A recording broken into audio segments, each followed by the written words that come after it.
so much for joining the Zoom. In the chat right now, there is a link. That is where the graduation is going to be streamed. I repeat, the link in the chat is where the graduation is going to be streamed. Please join, press the link in the chat, and then leave the Zoom room. I repeat, press the link in the chat and then leave the Zoom room. For anybody who just joined, the link in the chat is where the graduation is going to be streamed. Press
For anyone who has joined, please press the link in the chat. That is where the graduation will be streamed. After you press the link, please leave the Zoom.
Texas families can eat whatever they want. So is that your mom? No, that's my grandma. Wait, what? How old is she?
believers. Thank you so much.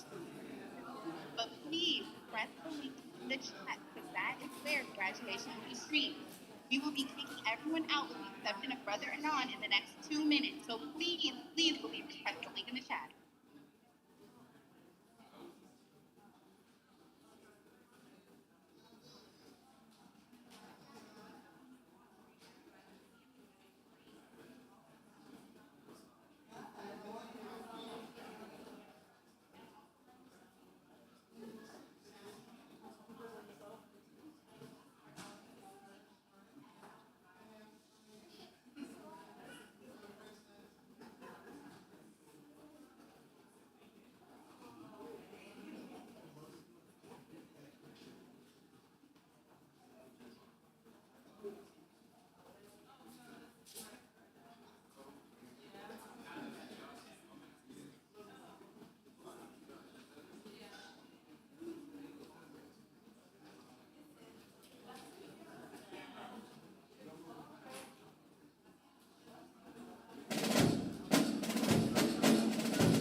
Please remain standing for the Muslims' open prayer.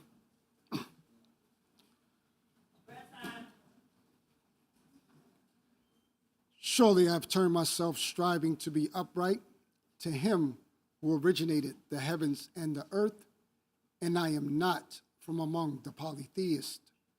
Surely my prayer, my sacrifice, my life, and my death are all for Allah, the Lord of all of the worlds. No associate has he, and this am I commanded, and I am of those who submit. O Allah, thou art thy king. There is no God but thee. Thou art my Lord, and I am thy servant. I have been greatly unjust to myself, and I do confess my faults. So please, grant me protection against all of my faults, for none can grant protection against faults but thee. And guide me unto the best of morals, for none can guide me unto the best of morals but thee. And turn away from me the evil and indecent morals, for none can turn away from me the evil and indecent morals but thee.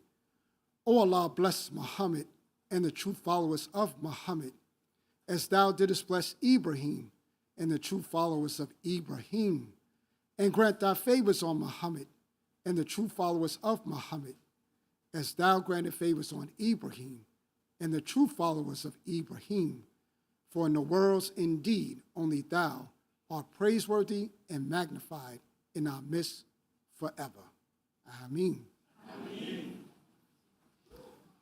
Graduates, about face. Original salute, pledge.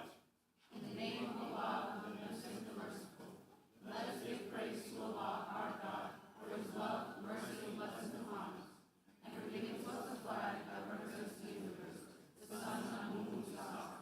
It also means that we are free, justified, and made equal to all mankind.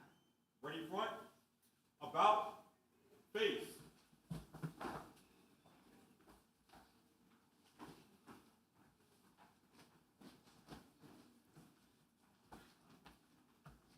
You may be seated.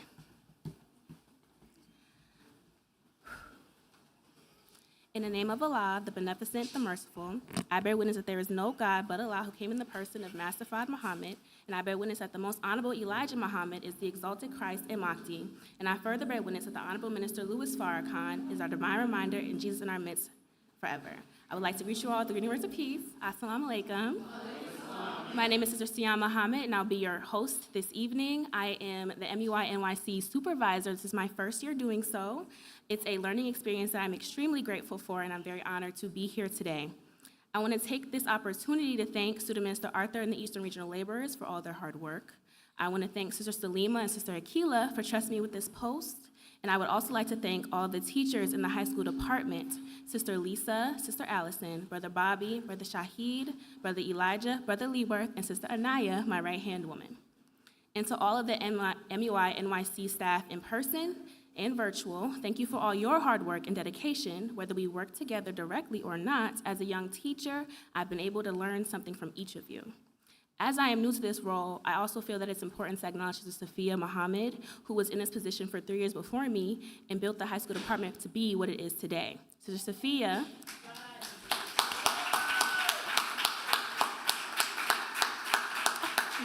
okay. Sister Sophia, thank you for all your help in passing this torch, and I strive to, and guidance as you pass the torch. Your example is one that I strive to follow every single day. To the parents and the guardians, thank you for being a constant and steady presence in your graduate success, for your countless sacrifices, and for cheering them on every step of the way. As we celebrate the graduates today, we also want to make sure that we celebrate you. Your faith and your strength have made today possible. But let us not forget the most crucial aspect of today's celebration, the graduates themselves. Today is a celebration of your growth, your resilience, and your determination. You face challenges, push through doubt, improving your ability to lead, adapt, and succeed. As you step into what's next, carry with you everything you've learned and all that you've become. The road ahead will bring you new opportunities, and you're more than ready for them. Congratulations, we're all so proud of you.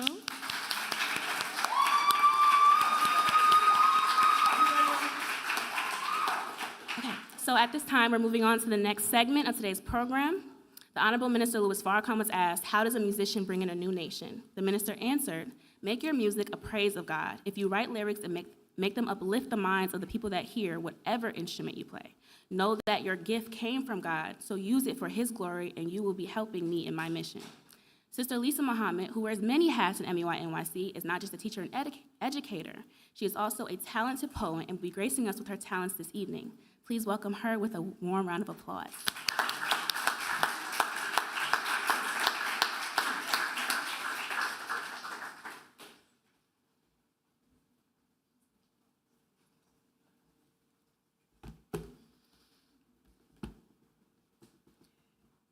In the name of Allah, the Beneficent, the Merciful, I bear witness there's no God but Allah, and I bear witness Muhammad is his messenger. I greet you, dear beloved family, in greetings of peace. Assalamu alaikum. From the Holy Quran, in the name of Allah, the Beneficent, the Merciful. When Allah's help and victory comes, and thou seest men, women, and children entering Allah's religion in companies. Celebrate the praise of your Lord and ask his protection. Surely he is ever returning to mercy. In the name of Allah, the Beneficent, the Merciful, have we not expanded for thee thy breast and removed from thee thy burden which weighed down thy back? And exalted for thee thy mention. Surely with difficulty, there is ease. With difficulty, there is surely ease. So when thou art free from anxiety, work hard and make thy Lord thy exclusive object. Thank you, Master Fard Muhammad, the Most Honorable Elijah Muhammad, and the Honorable Minister Louis Farrakhan, for granting us the pleasure, the privilege, the honor, and the blessing of getting through another school year, Muhammad University of Islam. Allahu Akbar.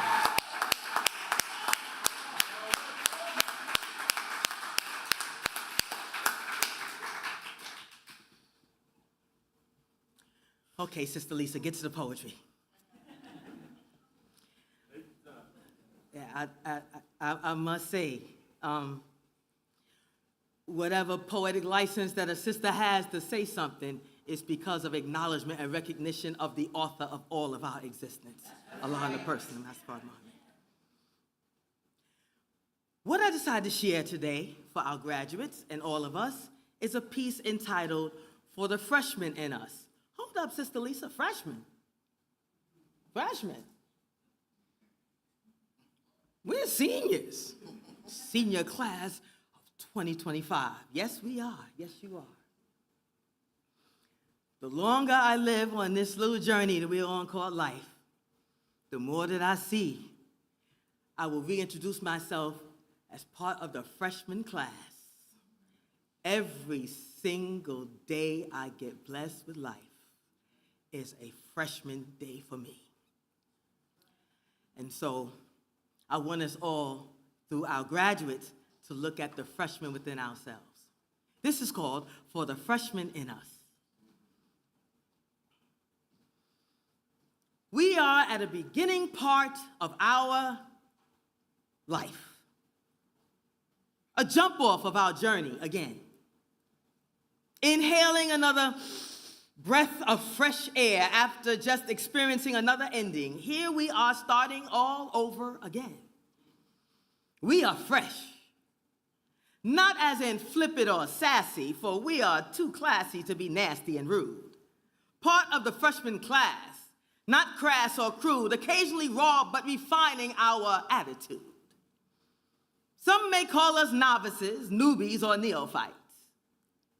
We're still willing to strive, struggle, and righteously fight. We eagerly await and anticipate our process of elevation, the new and improved continuation, a renewed production of an ongoing education. We are overcoming all our doubts, fears, full of laughter and tears, appreciating all of our years. They may call us rookies, yet we are tough cookies. We may trip or stumble, but we don't easily crumble. When challenged, we are always ready to rumble. Confident, not conceited, we are here, yet we are humble. We are so-called new jacks, but we're on a mission to achieve. We believe and are not turning back, beginners, yet we are winners. We are amateurs who are becoming more mature. That's you and me, on our way to who we are meant to be, on the road to becoming professional at whatever we take on as an endeavor. We're not a joke or a joker, not settling for mediocre. Prepared to do our very best to stand up to each and every test. We are new, crisp, young, sharp, hot off the press, headed for success, won't settle for less. We are well preserved, unspoiled, and never stale. Around us, negativity will not prevail. We are totally up to date. Get it straight. Positively programmed to graduate.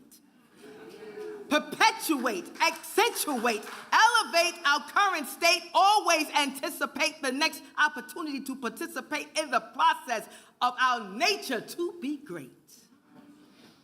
We are focused, cool, clear, pure, refreshing, fresh, fresh, fresh.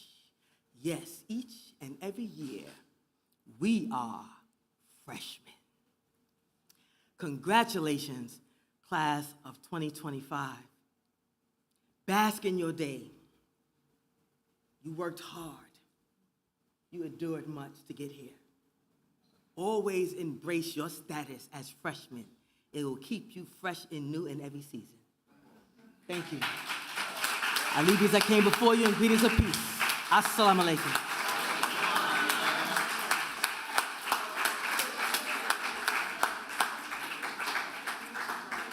I know it's proper form to snap when somebody does poetry. Can we get some snaps in here?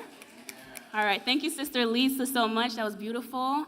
Now for the next part of our program, we cannot continue without hearing from the mouthpiece of God, the Honorable Minister Louis Farrakhan. So we're going to play a video by him today. Can we roll the clip, please? Dead last. This is America. Only 32% of fourth graders are proficient in reading. 42 million American adults cannot read at all. And 50 million are unable to read at a higher level that is expected of a fourth or fifth grader.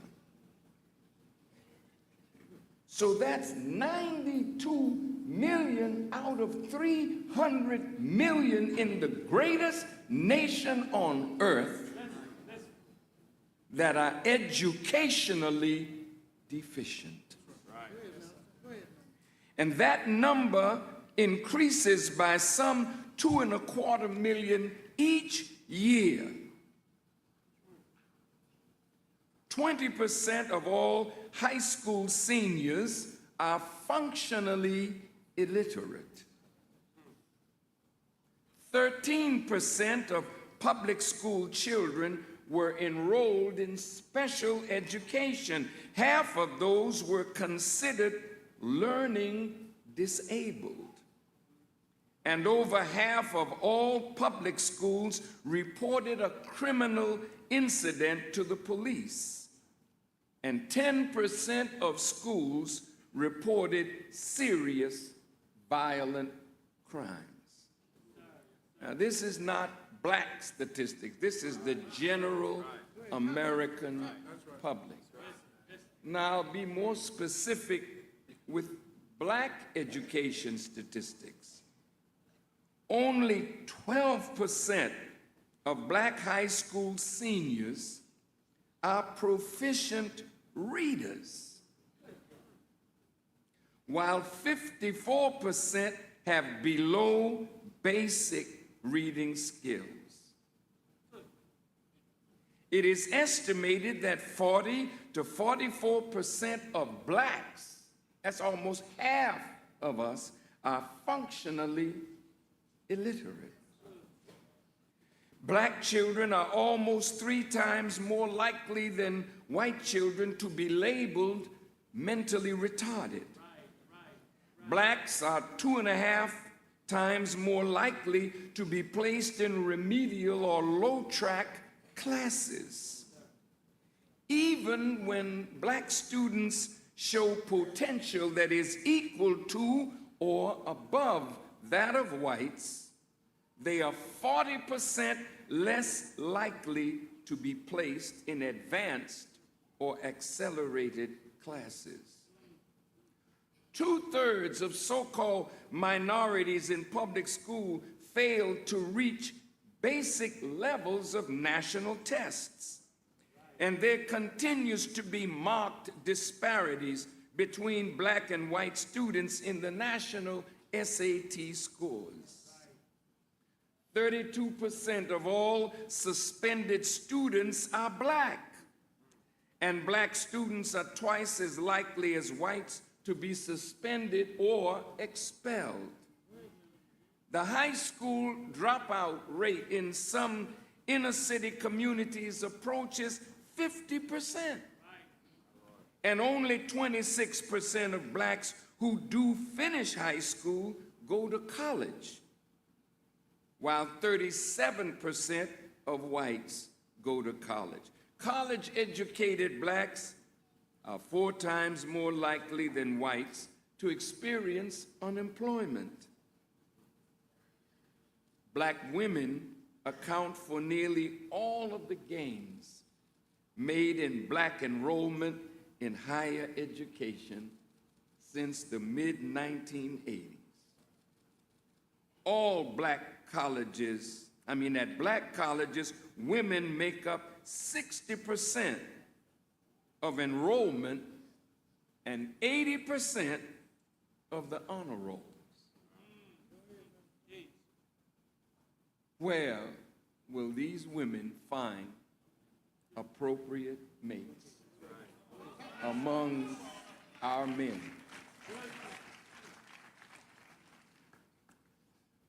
Babies with poorly educated mothers are more likely to die in the first year of life or have chronic health problems growing up. Blacks are dramatically underrepresented in many professions. They are only 3.2% of lawyers, 3% of doctors, and less than 1% of architects. Black males have both the lowest average level of educational attainment and the highest percentage, nearly 50% of workers with more education than their jobs require. So it doesn't make any difference what kind of education we have. The jobs that we have don't even require the kind of education that we have. White males with a high school diploma are just as likely to have a job and tend to earn just as much as black males with college degrees. And light-skinned blacks have a 50% better chance of getting a job than dark-skinned blacks.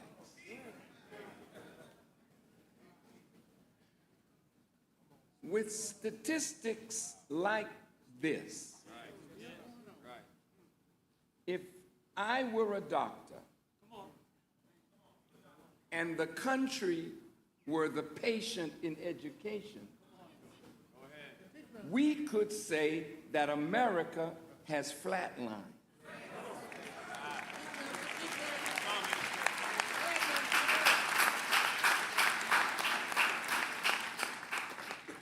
With those kinds of statistics, then, this produces an educational challenge. And that's why we chose that subject, an educational challenge. And this is telling us the type of thing that we are and must be engaged in. which is to stimulate or challenge our intellect over the problem that is found in education. Now, the Honorable Elijah Muhammad said that education is the torchlight of civilization. Civilizations begin with knowledge, and civilizations end when the knowledge that originated that civilization begins to decline, to come in. So, the idea at the root of Western education is that which controls Africa, Asia, Latin America, North America, the entire world. So when black, brown, Asian, and Arab students come to get Western education, they also get baptized into that idea of the dominion of the superior dominant people. Am I making any sense to you?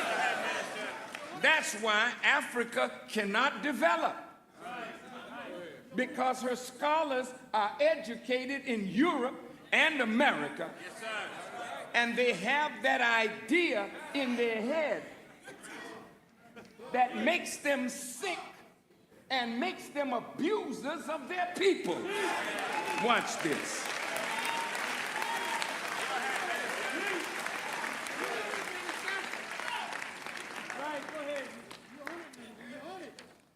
Yes, I'm trying to be on it. I have another quote here for you from the great Right Honorable Marcus Garvey. Now, Mr. Garvey said, quote, "The present-day Negro or colored intellectual is no less a liar and a cunning thief than his illustrious teacher.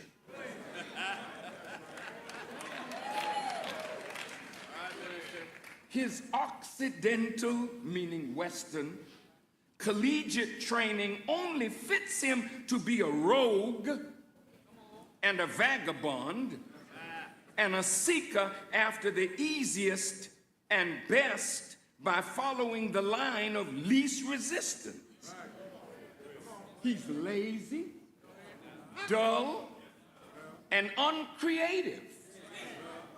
His purpose is to deceive the less fortunate of his race, and by his wiles rides easily into position and wealth at their expense."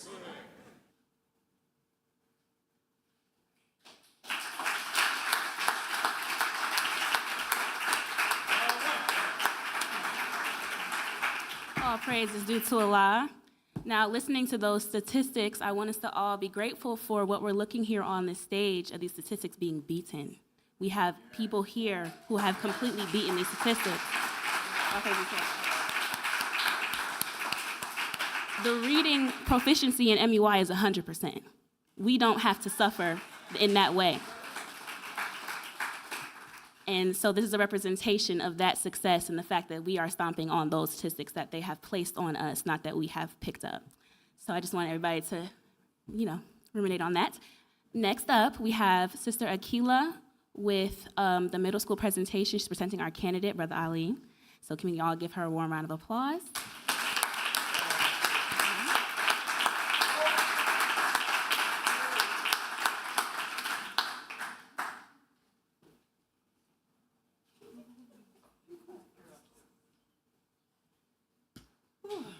Assalamu alaikum. I bear witness there's but one God who appeared to us in the person of Master Fard Muhammad.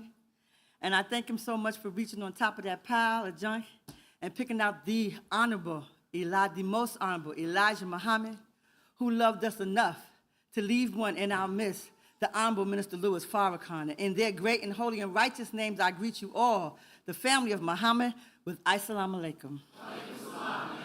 I first thought I was going to have to come behind Sister Lisa, and I'm like, oh my God, how can I come behind Sister Lisa? Then they put me behind Mr. Farrakhan. I'm like, come on now, that's not fair, y'all. That's not fair. I first want to thank the Honorable Mr. Louis Farrakhan for his divine guidance. I want to thank him for choosing Sister Salima to be the head of the Ministry of Education here at Muhammad Mosque number 7. I'm not going to shout out our years, but we've been doing this together for a long time.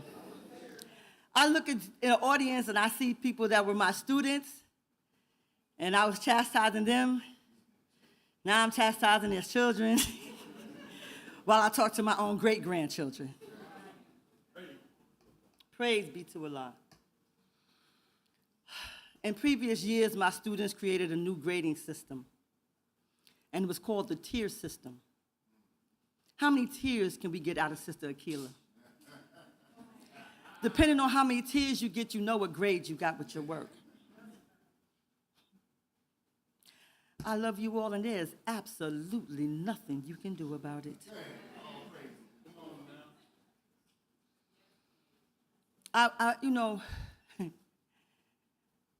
I confess my faults. I was really going to not come to the graduation because it's a long journey, a rough trip.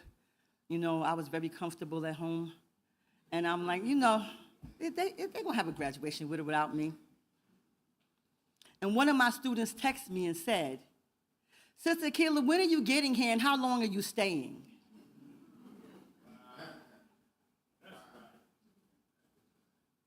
I thank Sister Nasira for that text.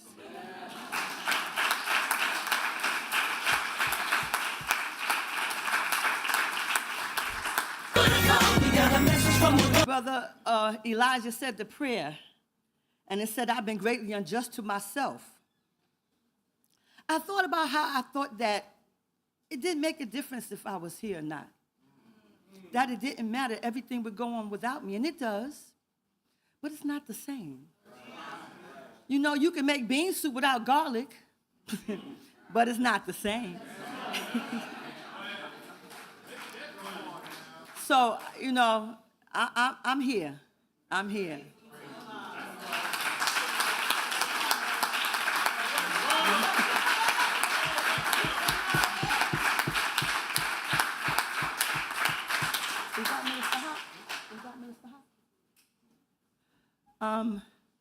I see some people coming in. So I want to start on, why I'm here, because, I'm not. Don't look at me, Sarah. I remember Sarah was 3 years old. I gave her a science kit when she was 3 years old. And now she's up here graduating. Sister Samaya, her mother asked if I could tutor her in first grade. In first grade.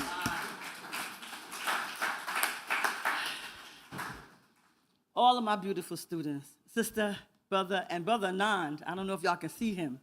He was my first artist baby. But I'm here today to talk about Brother Ali Farad Muhammad.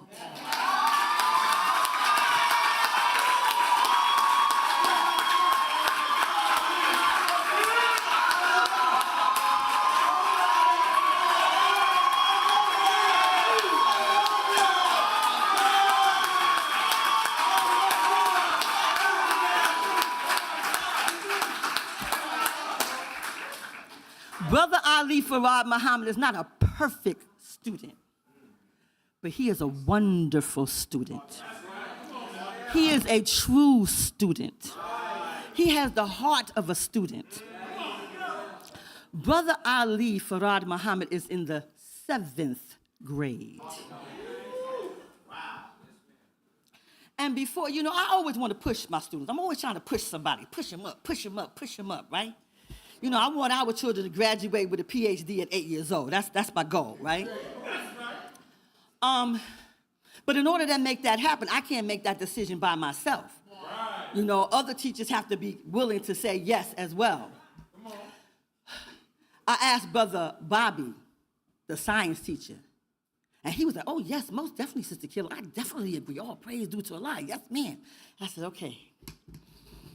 Then I had to ask the lady, the sister who gave me my first job in MUI, Sister Lois. And y'all know, if y'all know Sister Lois don't play. You think I'm the one. Sister Lois don't play. Sister Lois was like, well, Sister Killer, I don't know.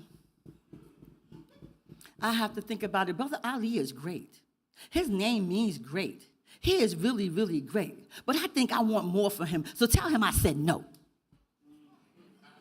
I'm saying yes, but tell him I said no. And I did.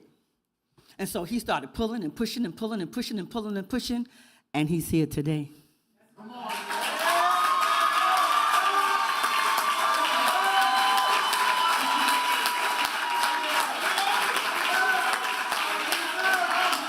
Now, the crazy thing about it is that I knew Brother Ali before he was born.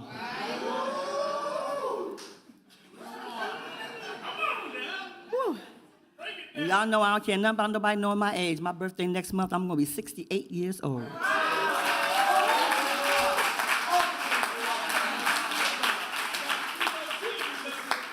I knew Brother Ali before he came here. And I came here right behind him. And I've been pushing this brother. He's one of the few brothers that earned the right to be one of the Divine Seven. And he got a T-shirt to prove it.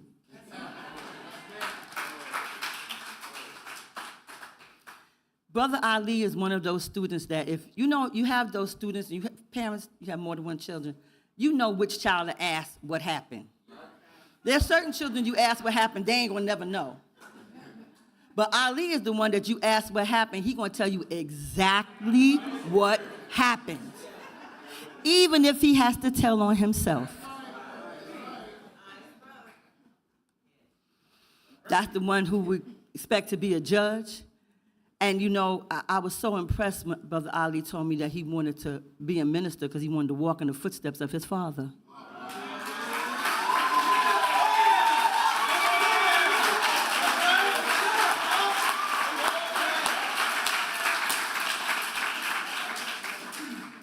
I love you all. I love each and every one of you all. There's nothing you can do about it. Brother Ali Farad Muhammad, I am so proud of you. I am proud of your parents. We go way, way back. My great-grandchild is here, and they took care of her when she was a baby. Matter of fact, they took care of her mother when her mother was a baby. So this is definitely the Muhammad family.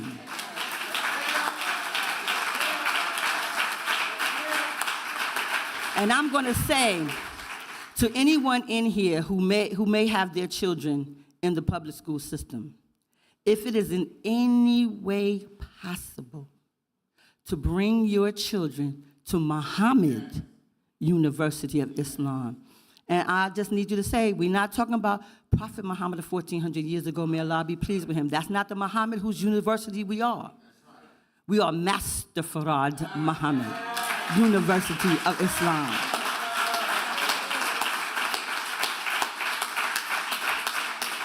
If you look at our crescent, it's in a different direction. Our crescent represents the beginning. We are a spiritual military school determined to bring in the kingdom of God on earth. And Brother Ali, you are one of our soldiers. I thank you all as I leave you, as I came before you with the greeting of peace and paradise of Assalamu alaikum.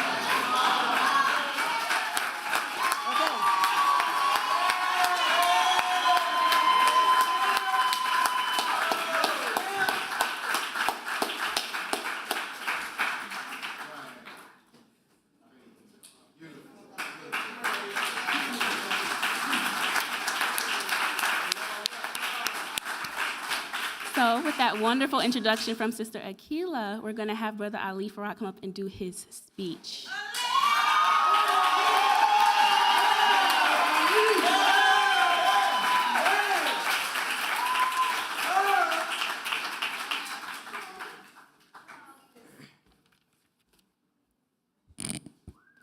Assalamu alaikum. My name is Ali Farah Muhammad. I bear witness there is no God but Allah, and Muhammad is his messenger.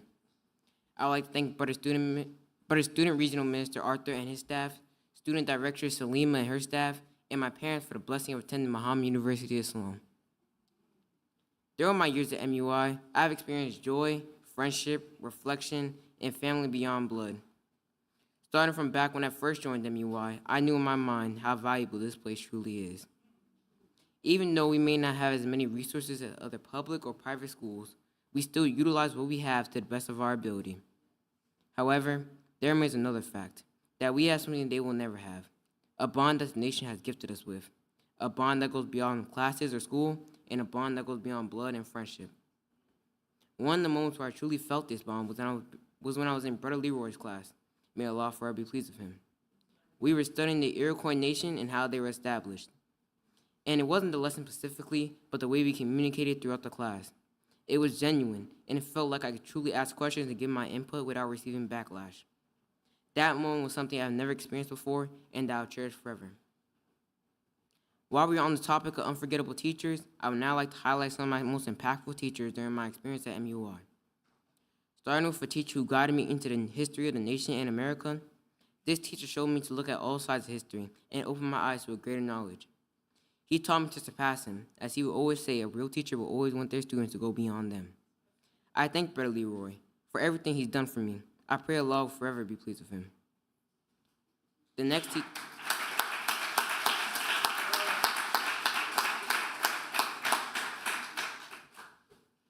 teacher I would like to shout out has been a very key part of my early stages at MUI. One of the funniest and most kind teachers I've ever been blessed with, Sister Charlene. I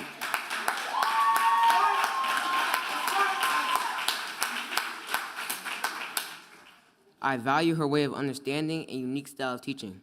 I still miss it to this day. I cherish her and the guidance she gave me while being first introduced to MUI. The last teacher that I would like to shout out is a sister who has been with me since before I even joined MUI. She's a teacher who will always seek the very best out of her students, even if they themselves don't want to see it. She has a very strong spirit and will not hesitate to call you out if you are at fault. I'll forever treasure her and her wisdom that she passed down to me. I would also like to say that I'll never forget what you taught me, Sister Akila, and that I'll pass it down to my very own children.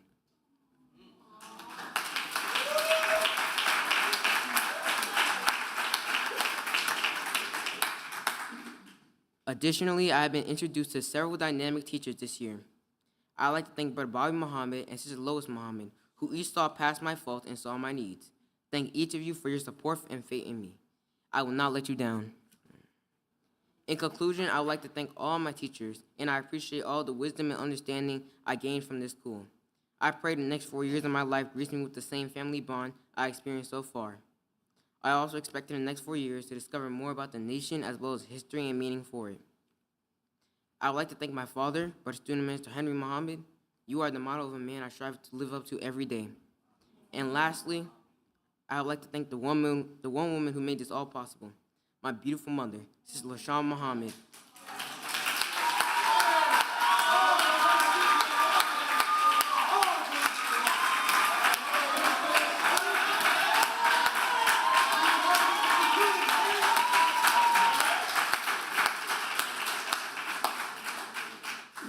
You are a fabulous woman. The way you gently grow us all with love and patience.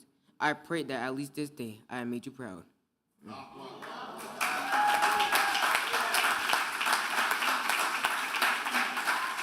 With that, I greet you in the greeting words of peace and blessings. Assalamu alaikum.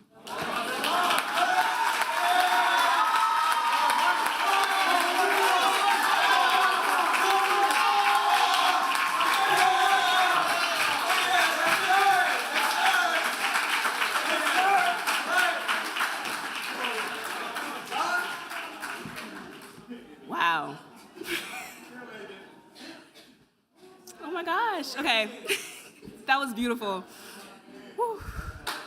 Let's clap for him again.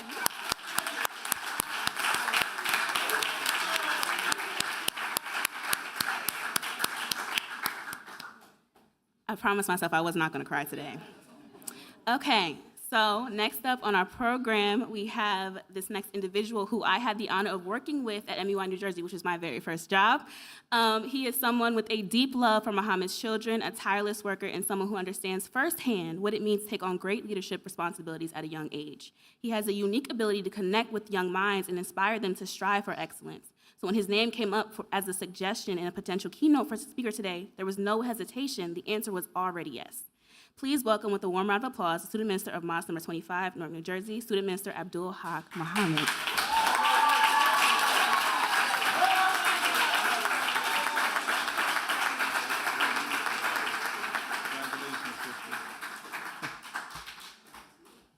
Assalamu alaikum. Once again, my name is Brother Abdul Haq Muhammad. I'm the Student Minister of the Honorable Minister Louis Farrakhan for the Muhammad Mosque of Islam, number 25, which is located in the city of Newark, New Jersey. And as a student and minister of him, he teaches us that it is a customary standard among all men and women of righteousness and our ever-reoccurring quest for the divine providence, protection, blessings, and favor of God to begin all things officially and respectfully in the name of God. So as a Muslim, or one who's striving to submit my will to do God's will, then customarily we begin in the name of Allah, the Beneficent, the Most Merciful, who we believe appeared to us in the divine person of Master Fard Muhammad, the great Mahdi to whom all holy praise is forever due. And we forever thank him for giving to us he who we believe to be his exalted Christ, the most honorable Elijah Muhammad. And we forever thank the two of them for leaving with us he who we believe to be the Messiah in our midst that is presently being exalted in the Honorable Minister Louis Farrakhan. It is in these men righteous and holy names that we greet each and every one of you with the greeting words of peace. We say it in the Arabic language of Assalamu alaikum. All praise is due to Allah. All praise is due to Allah. Firstly, to all of the regional laborers and officials, to our MUI directress, and to all of the believers of Muhammad Mosque number 7 and 7C, to all of the teachers, administrators, parents, sponsors, and the MUI graduates themselves. The Honorable Minister Louis Farrakhan sends his love, he sends his support, and he sends his continued prayers for our success. Because as a student and follower of the most honorable Elijah Muhammad, we want equal education, but separate school up to 16 for boys and 18 for girls, on the conditions that the girls be sent to women colleges and universities. We want all black children educated, taught, and trained by their own teachers. Because under such a school system, we believe that we will make a better nation of people. You know, the Honorable Minister Louis Farrakhan once asked us a question. He said, do we have problem children, or do our children have a problem? And we said, of course, the apostle, our children have a problem. He said, well, if our children have a problem, they are not the cause, but they are, in essence, the effect. Because children do what is natural until they learn what is normal. And according to the Children Defense Fund, they said that just a few years ago, it was normal in America that every 4 seconds a black public school student was suspended. They said that just a few years ago, that it was normal in America that every 53 seconds a black public high school student dropped out. They said that just a few years ago that it was normal in America that every 2 minutes a black public school student was corporally punished. They estimate that just a few years ago, in America, it was normal that every 1 hour and 18 minutes, a black child died before their first birthday. The Honorable Minister Louis Farrakhan asked us a question. He said, do we have problem children, or do our children have a problem? He said, and if our children have a problem, they are not the cause, but they are the effect. Because children do what is natural until they learn what is normal. The Children Defense Fund estimated that just a few years ago, it was normal in America that every 37 minutes, a black child was born without health insurance.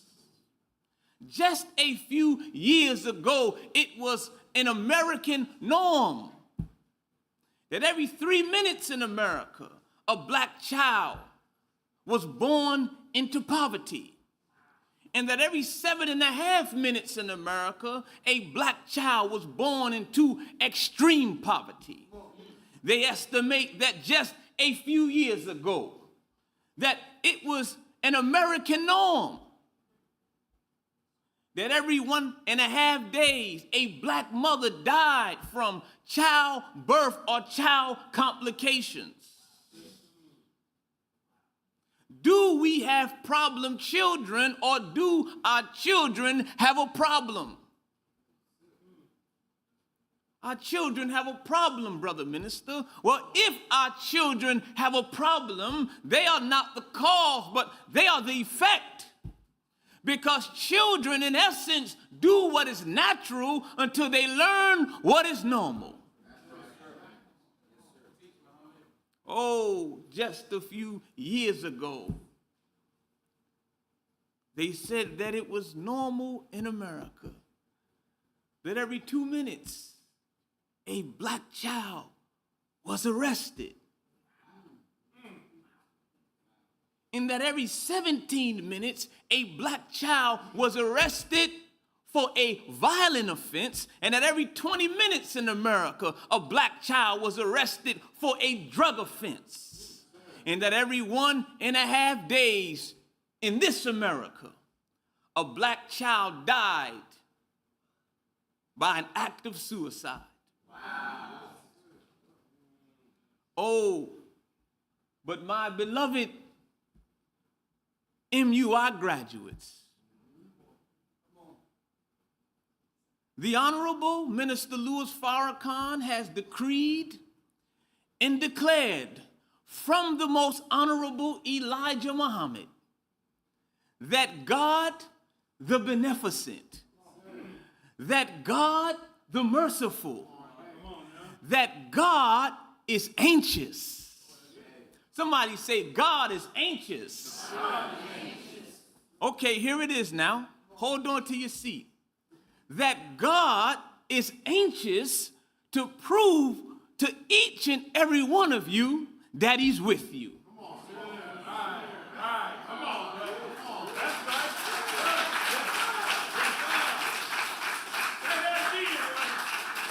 You say, Brother Hop, God, the omnipotent God, the omniscient God is with me?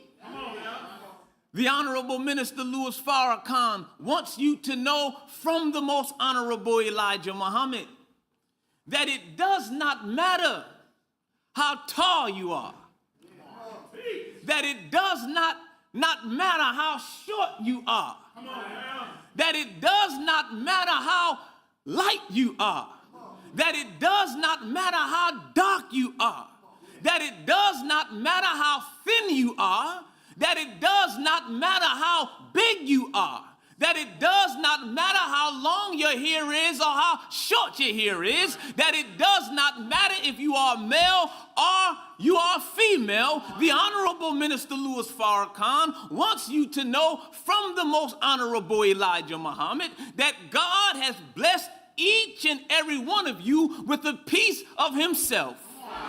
All praise is due to Allah. All praise is due to Allah.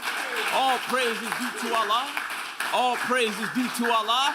A piece of himself in a gift. A gift that makes each and every one of you unique. Right. A gift that proves your connection to the greatness of God himself. Yes, sir. And this is why you should strive to be the best you that you can be. Come on now. Because nobody can beat you at being you.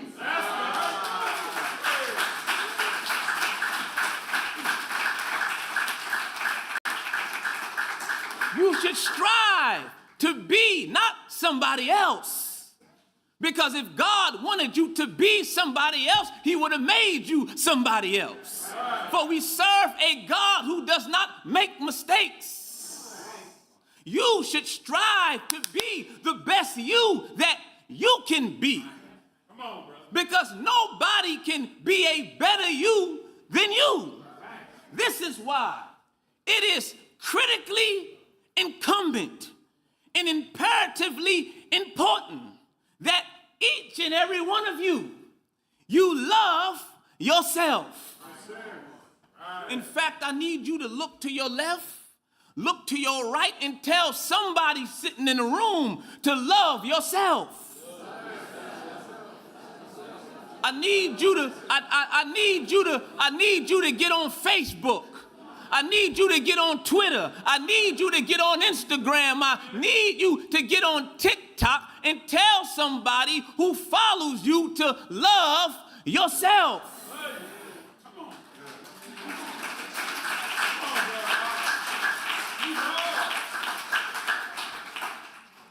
Because the scriptures of the Bible tell us in the Songs of Solomon in the 4th chapter, the 7th verse, that you are altogether beautiful and that there is no flaw in you.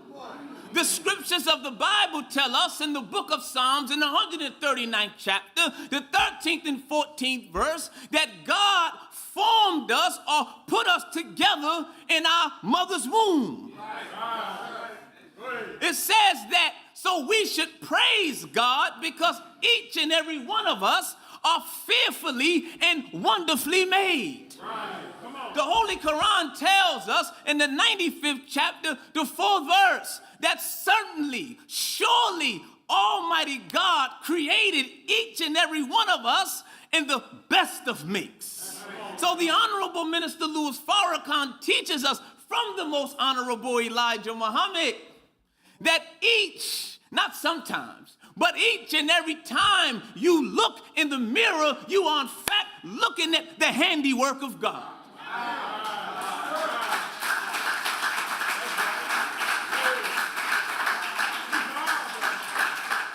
I'm going to say that again, that each and every time, before you do your eyebrows, sisters, before you hide the blemish, before you do your hair, brothers, that each and every time, not sometime, but each and every time you look in the mirror and you behold yourself, you are looking at the masterful handiwork of God.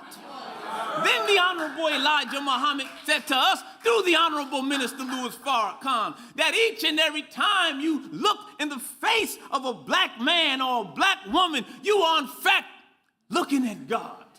You say, how could this be? Because the scriptures of the Bible tell us in the book of Genesis, in the 1st chapter, the 27th verse, that God formed man in his own image. In the image of God created he him, male and female created he them. Right. The scriptures of the Bible tell us in the book of Psalms in the 82nd chapter, the 6th verse, that ye are all God's. Come on now. Ye are all God's children of the Most High God. Come on, man. Not, sister, that the black man is a God and you not a God. No, we are all God's. Children of the Most High God. Oh, my beloved brothers and sisters, my MUI graduates, as you go on the journey of self-discovery, The Honorable Minister Louis Farrakhan wants us to know from the Most Honorable Elijah Muhammad that life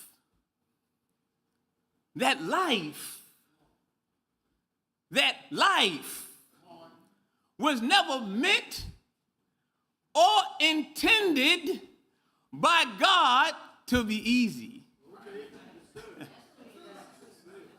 That life was never meant or intended by God to be easy.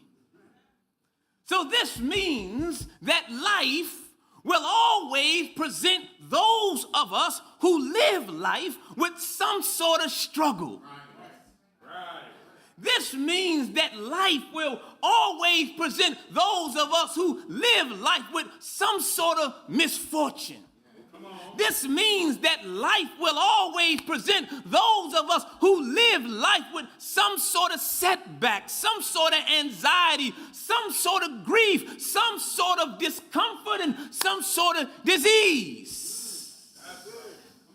So no wonder the scriptures of the Bible tell you and I, in the book of Ecclesiastes, in the 9th chapter, the 11th verse, that the race of life is not to the swift. That the race of life is not to the strong, but that the race of life is to those of us who can endure to the end.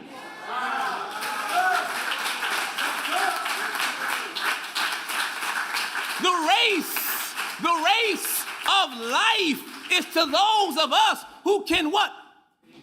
Endure to the end. You said, I'm having troubles with my bills, but you are still alive, so you have not met the end yet.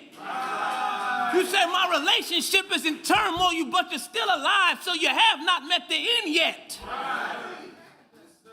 You said I don't have all I want to have, and my children are struggling. It's so much madness in my life, but you have not met your end yet. The race of life is not to the swift, not to the strong, but to those of us who can endure to the end. So yes, my graduates, you are graduating. You are taking a step up, but it's not the end. This is why the scriptures of the Bible tell us in the book of John, in the 16th chapter, the 33rd verse, God talking.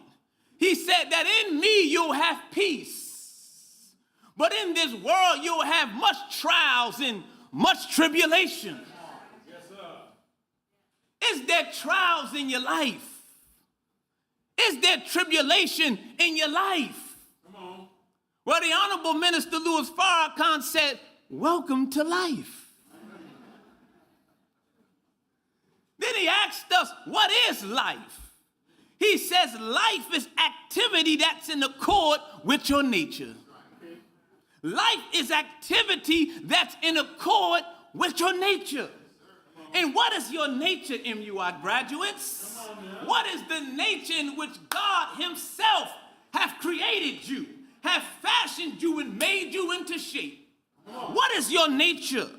It's found written in the Bible, in the Holy Quran. The book of Ecclesiastes in the 7th chapter, the 29th verse says, lo, only this have I found, that God Almighty have made man and woman to be upright. The Holy Quran says in the 30th chapter, the 30th verse, set thy face for religion being upright. The nature made by Allah, the nature made by God in which he has created men and women. Life is activity that's in accord with your nature. And what is your nature? Your nature is to be upright. Your nature is to be vertical. And anything other than uprightness is an abnormality, is the sickness and it's disease.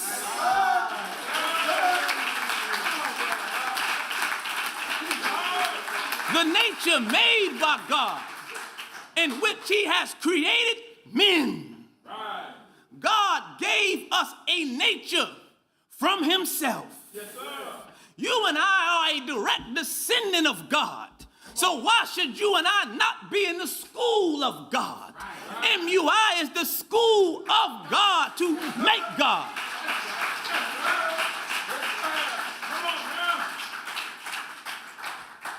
Oh, my MUI graduates, you are graduating.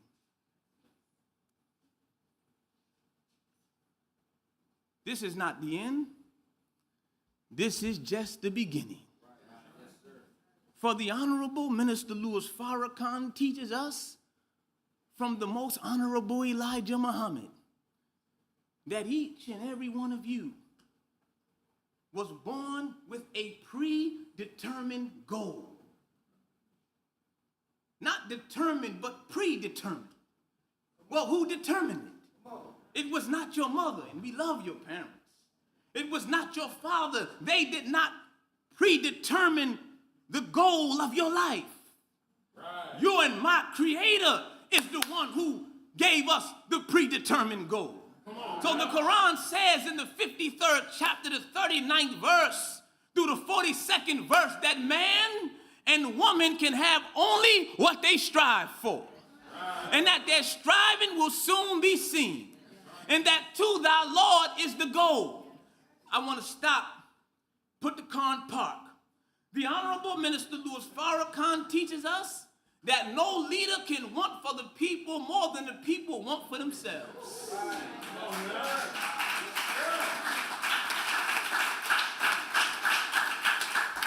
So, if you are a Christian and you follow Jesus and Jesus wants for you more than you want for you, you'll be a Christian with nothing. We Muslims, the Honorable Elijah Muhammad want for us more than we want for us, we'll be Muslims with nothing. That's right. You were born with a predetermined goal. That's right. And that goal, the minister teaches us, is written on your DNA. It's written on your genetics. The Quran says in chapter 2, verse 148, that everyone has a goal to which he turns himself.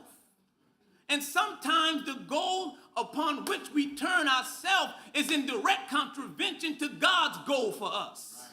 Because what is God's goal for our life? God's goal for our life is not for us just to get a good job and get a good degree and go to school. Those are good things, but that's not God's ultimate goal for you and I. What is the predetermined goal for your life? Sister, is not just to look good and then find a husband and marry a husband. That's good. Brother, it's not for you just to look good and get a wife. That's part of it. God's predetermined goal for our life is for us to become one with Him. Us to become one with Him. For us to become one with Him. But the Quran says, "O man, O woman, thou must strive a hard striving to attain to thy Lord until we meet Him." The Holy Quran calls this an uphill road. And when you're going uphill to meet your Lord, it's not an easy journey. It's not an easy task. It's beset with difficulty, setbacks, pain. But if we just stay the course, if we stay the course, God has promised us that He would never leave us. For the Honorable Minister Louis Farrakhan teaches us that God is always ready to forgive us for our failures. He says God will always be our best friend. So in our journey to become one with Him, He teaches us to not be discouraged by the ups and downs of your struggle with yourself. You're going to struggle with yourself because there's no greater enemy to you other than you. And that's what education is. Education, the minister teaches us, is about eliciting and drawing and pulling out that which your Creator inherently has deposited within you. Education ultimately is about looking within. But sometimes, brothers and sisters, when you look within, it's scary what you see. It can get very scary. And this is why many of us don't want to look within. Because when we go within, we see things that cause us too much pain. And the first law of nature is to preserve yourself. So whenever you're looking within yourself and you see something in yourself that makes you afraid or that you and I can't handle or tolerate, the first inclination that we have is to hide. It's to run. It's to disassociate and to disconnect. So the minister said, as we look deeper into ourselves, we must not fear what we see. We can't present just our bodies without our minds. So many of us come to school or mosque, and we're present, but we're absent. Present don't mean present. We're present, but we're absent. Why? Because maybe we're hearing something that the ego does not have enough strength and wherewithal to tolerate. Right. So we get up and act like we're going to the bathroom, but no, a word is coming that's showing you to you. Come on. Yes, sir. A word is coming that's showing you to you. And whenever we can't handle the truth, the normal inclination is to distort the truth or to deny the truth. Because my ego is not strong enough to tolerate the emotion that the word is eliciting and bringing up in me. We're talking about graduating, education, to bring out, to draw on. So the minister said, anytime you see a symbol of education, it's a book emanating with rays of light. Because light is that which God created to draw and to pull on. So the scripture says that Moses was a man drawn out of water. True education is that which shows you to you. So Jesus said, why behold the mote that is in thy brother's eye, but you don't consider the beam that's in your own eye? The minister is creating students with a mind, not a mind that needs to be watched, but a mind that watches itself. Not a mind that needs to be watched, but a mind that watches itself. So he said that when the Spirit of God is raised in us, it gives us the ability to kill our own evil. But when you've been oppressed, you've been persecuted, then you and I become externally orientated, where all of our focus is on that which is outside of self. So self-examination becomes a luxury because we live in an unstable environment. So we always got to be hyper-vigilant to that which is outside of ourselves, and we lose the ability or the capacity to self-reflect. And when you lose your ability to self-reflect, then God has to give you a word outside of yourself to stimulate the messenger on the inside of yourself so you can turn that leader back around and look at yourself. Yes. Good teaching. Maybe this too heavy, Brother Stephen. Oh, I don't want to be too heavy. I'm so happy we graduated. All praise is due to Allah. All praise is due to Allah. All praise is due to Allah. All praise is due to Allah. I don't want to take the spirit down. All praise is due to Allah. But you're going to be in that dorm room, just you and you. Huh? Just you. Where Ali Farad? You're going to be in that dorm room, just you.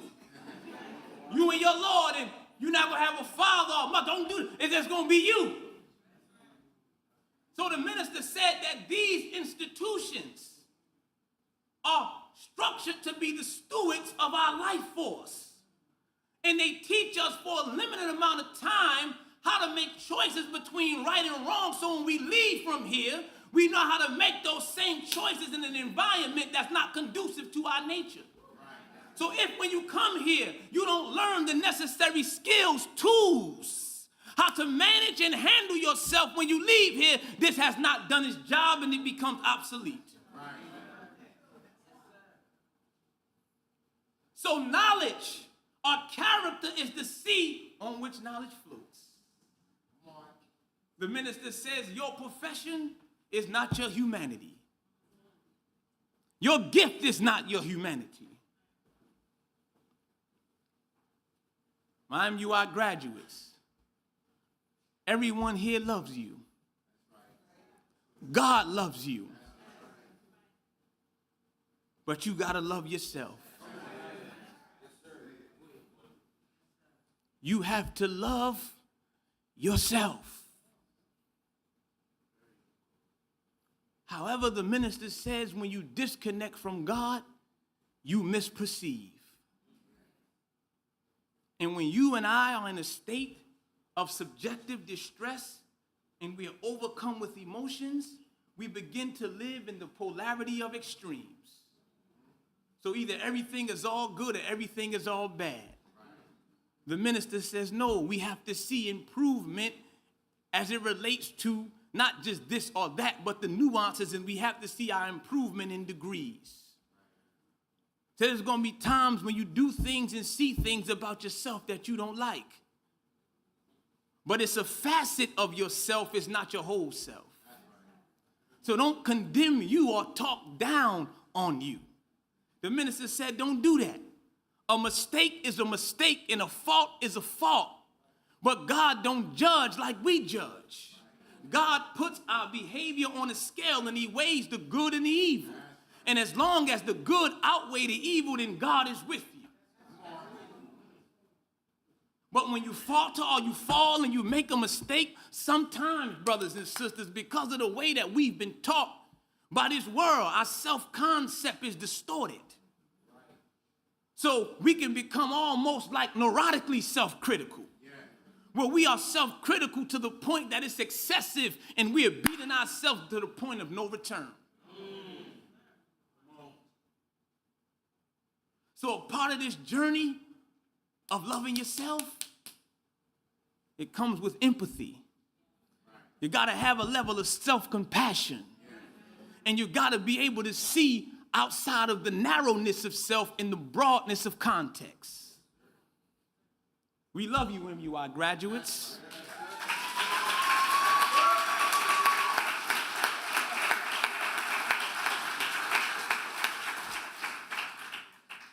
But you got to love yourself. The race of life is not to the swift, nor to the strong, but to those of us who can endure to the end. We want to ensure you that you are not by yourself. One of the greatest assets that we have as a people is the social support. I'm talking about us now, and here specifically. It's the social support that we have to offer to our children. You are not alone. You have a community of brothers and sisters that love you and that wants to help you overcome the trials and the tribulations of your life. So Michael Jackson had a song, "You Are Not Alone." You know that, sister, all praises. This your daughter, right, Brother Stephen? All praises due to Allah. Praise be to Allah. So you are not alone. We are with you, but more importantly, Allah is with you. So brothers and sisters, may Allah bless you. May he keep you. Assalamu alaikum.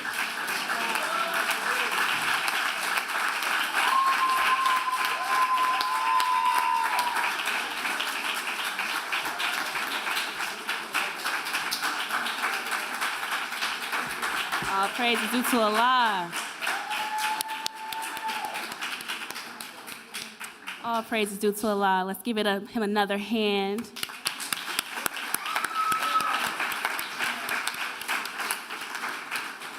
So next up, we have our musical selection by Sister Joy. She's going to be singing for us. She's our MUI NYC music teacher as well. Let's have our graduates go ahead and sit so they can see.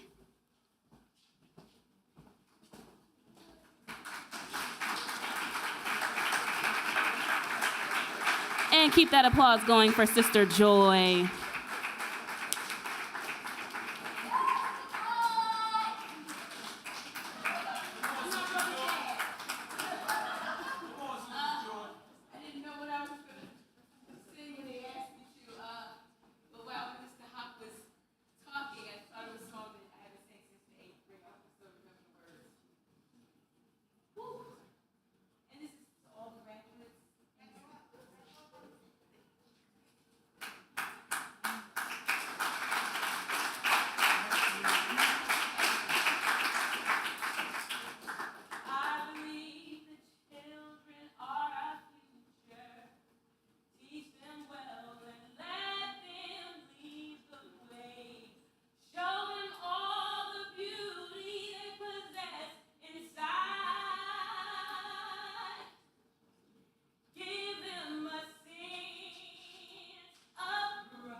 Do y'all want me to do an encore?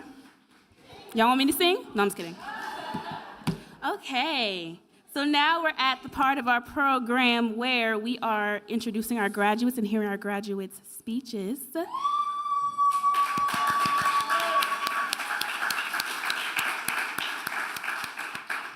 To introduce them, we thought it would be a meaningful surprise for our graduates to hear how others in the school sees them. So we asked the staff and the students to share a few words describing each of you so you can hear the impact you've made and the mark you left on our school and why you'll be missed. So we're gonna start with Brother Anand.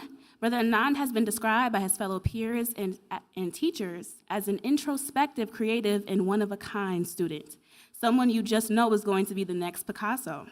A funny and talented artist whose curiosity and bright mind will take him very far. In the short time that I've been able to get to know Brother Anand, I've witnessed someone who will conquer adversity no matter the day or time. He is incredibly strong-willed, and I know these qualities will take him far. Brother Anand will be pursuing a certificate in mechanical engineering from Georgia Institute of Technology, and he will...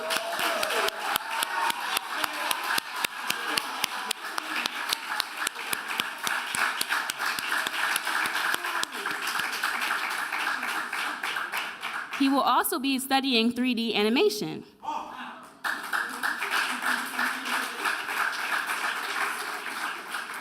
So please enjoy your video tribute, and he'll come and do his speech afterwards.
Please welcome Brother Anand Brown for his speech.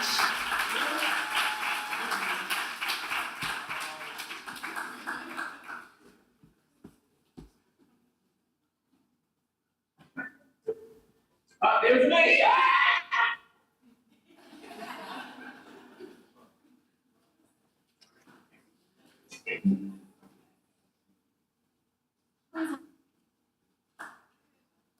Welcome Brother Anand Brown for his speech. In the name of Allah, the Beneficent, the Merciful, I bear witness that Allah came in the person of Master Muhammad.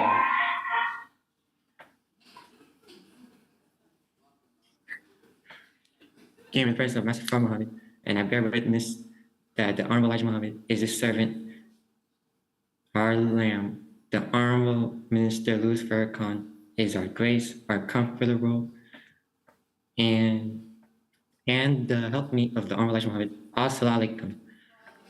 I am proud that I was able to finish my courses and meet class requirements. I was able to participate in a class debate, and hold my own. I learned to meet the deadlines for my work. Today, we celebrate not just a finish line, but the journey that brought us here. The graduation ritual is important because it is a step toward independence. It does not mean you will not need your family, but you have grown to a level of independence. This ceremony means that we are mature enough to contribute our talents to our communities. How will we make a memorable contribution to society? Our righteousness will help build a new world in which everyone can flourish. The future will be what we design it to be. With our creativity, and our righteous conduct. I would like to thank my teachers and my parents. I was struggling at first, but with the help from my parents and teachers, I was successful. They gave me the motivation to be where I am today. As we stand at this crossroad, let's carry the lessons, memories, and resilience that we acquired with us into the future. The world is waiting, and we are ready to leave a mark. Congratulations, Muhammad University of Islam seniors. We did it. Assalamu.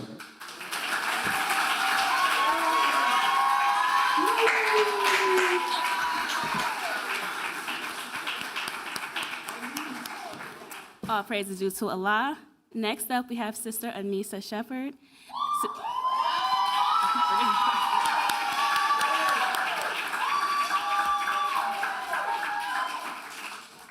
Sister Anissa was described by her peers as an intelligent, communicative, and carrying herself with grace and modesty. She's a true girl's girl and a definition of Gen Z humor. Everything she says is relatable and real. She's a true star, ready to shine wherever she goes. Speaking of her supervisor, I think Anissa will be missed at MUI NYC because of how kind and personable she is. She brings a warm and welcoming spirit everywhere she goes, and I believe that she will go on to do great things. One of those great things is studying biochemistry at Buffalo State. Congratulations.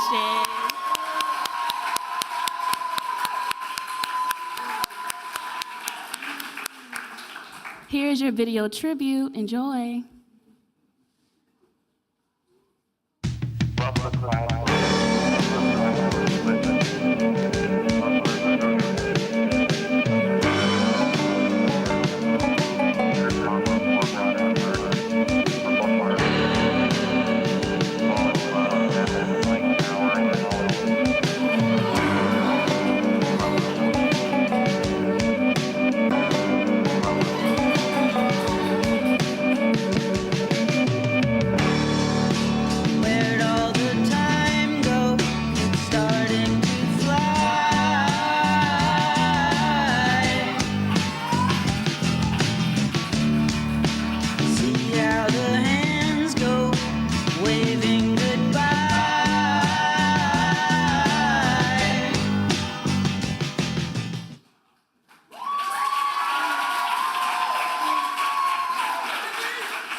Please welcome Sister Anissa giving her speech.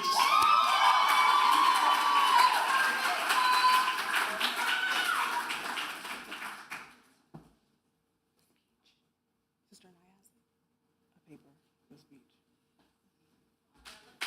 Sister Anaya has my speech.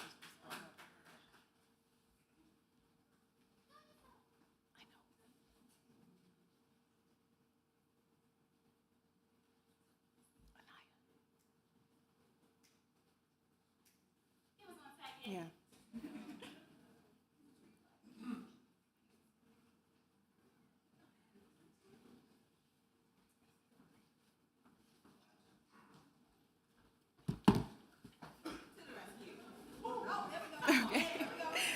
Okay. In the name of Allah, the Beneficent, the Merciful, I bear witness there is no God but Allah, and Muhammad is his messenger. I'd like to greet you all with the greeting words of peace. Assalamu alaikum.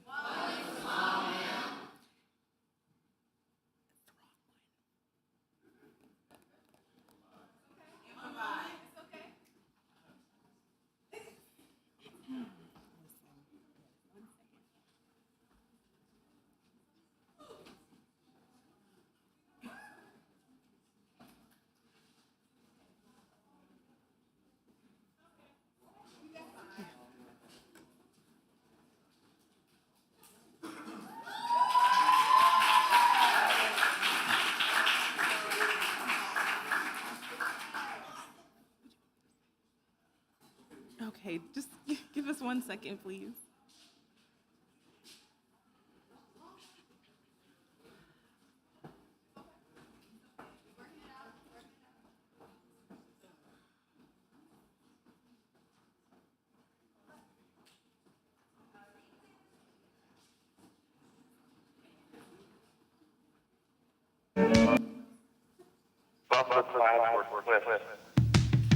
All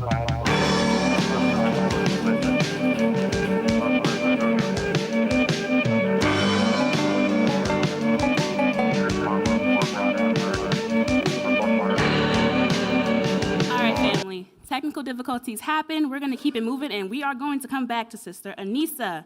Up next, yes. Up next, we have Brother Kareem Muhammad. Brother Kareem was...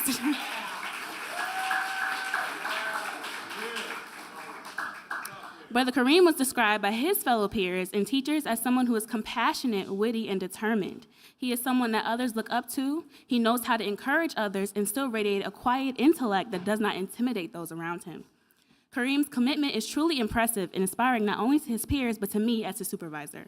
He juggles multiple responsibilities, balancing both college classes and high school, and still manages to show up when he's needed, even though he's fighting a 3-hour time difference. Brother Kareem, I know that if you keep that same discipline and determination, you will continue to achieve great things. Brother Kareem will be finishing his Associate of Arts degree in General Studies at Columbia Baden College next year. Finishing.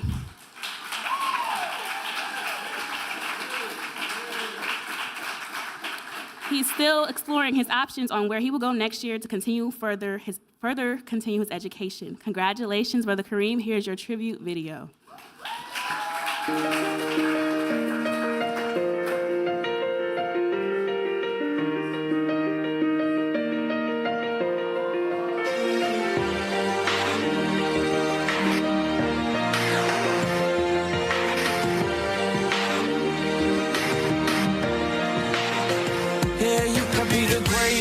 You can be the best.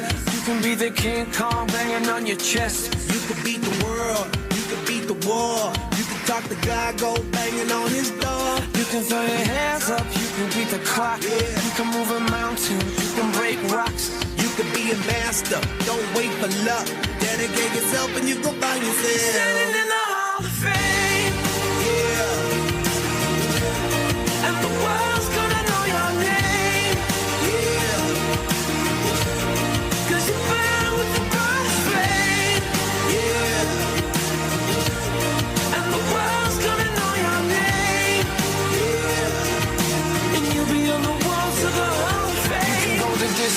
You can run the mile. You can walk straight through hell with a smile. You could be the hero. You can get the gold. Breaking all the records they thought never could be broke. Yeah, do it for your people. Do it for your pride. Are you ever gonna know if you never even try? Do it for your country. Do it for your name. Cause there's gonna be a day when you're standing in the Hall of Fame.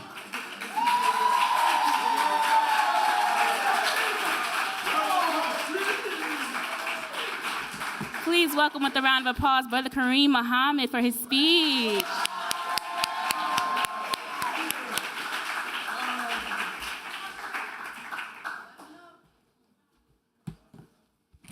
Assalamu alaikum.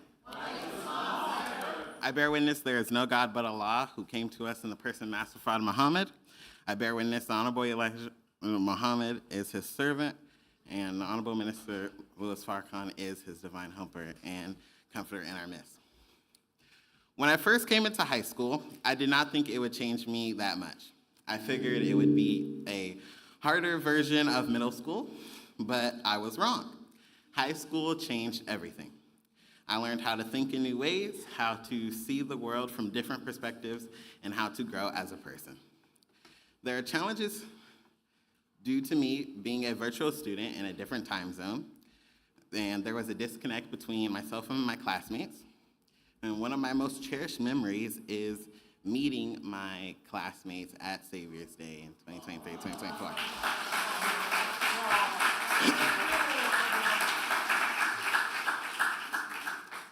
I had to overcome a personal setback trying to achieve my black belt in karate. I broke my leg one time during practice, and I had to persevere through pain and disappointment and still be in school. And I had to finish my driver's training course, and I learned that I'm able to face adversity and overcome difficulties to achieve my goals.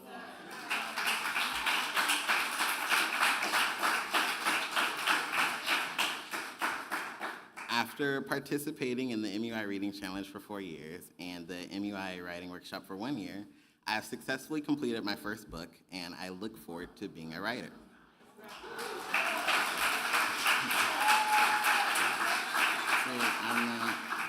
Graduation to me means crossing a threshold from childhood to adulthood.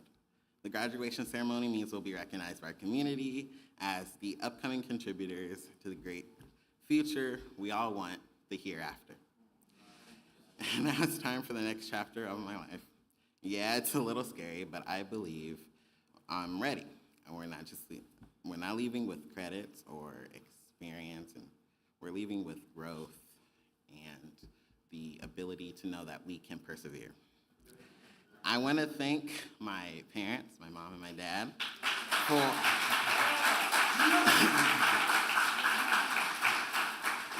always pushing me to be my best, and I would not be standing here today without their support. I also want to thank all of my teachers, my mentors, friends, and everyone who helped me along the way, even when I didn't always realize it. I couldn't even put into words how everyone has helped me in these past 4 years. We've all had struggles during these past 4 years, but somehow through all the late nights and long tests and hard days and not wanting to do any of it, we went through it and we finished. So class of 2025, let's take everything we've learned about life, ourselves, and use it to do something great. Congratulations to all of us. We did it.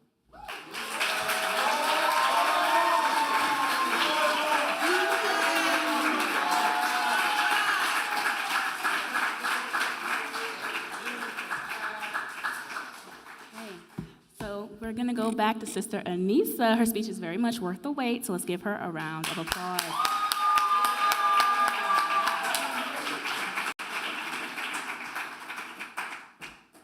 Let's try this again. Assalamu alaikum.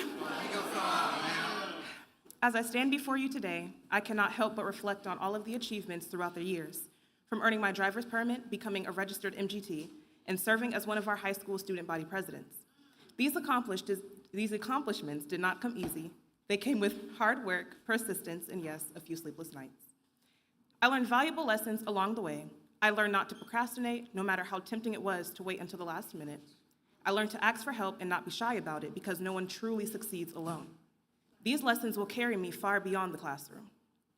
Some memories will always hold a special place in my heart, like the Spirit Day I dressed as Janet Jackson from the movie Poetic Justice, our talent shows, and our Savior's Day celebrations. These were experiences that bonded us. Today, we focus on the present. This ceremony is more than just a ritual. It's a recognition of our 4-year journey of dedication, effort, and growth. We are crossing the threshold into adulthood, taking on new levels of responsibility and self-management. While we celebrate today, we also look to the future. We must ask ourselves, how will we use what we have learned to make a unique contribution to society?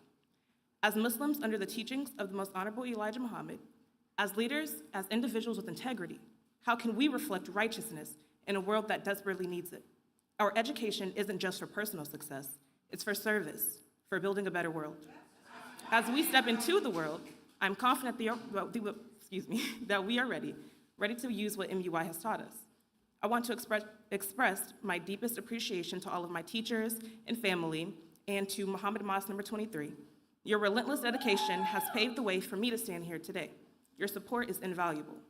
So congratulations to the class of 2025. This is not the end, it is just the beginning, so let's make every moment count.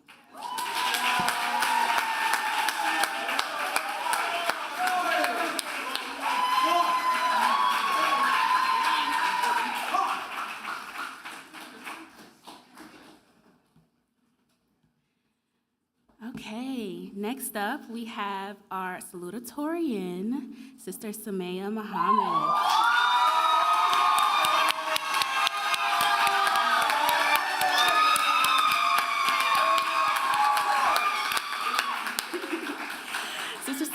was described by her peers as a great, responsible, and trustworthy person. She reminds many people of her mother, Sister Natalie, caring, dependable, and always looking out for others. She's the mom friend in the best way because she's always taking care of everyone while still being friendly and approachable.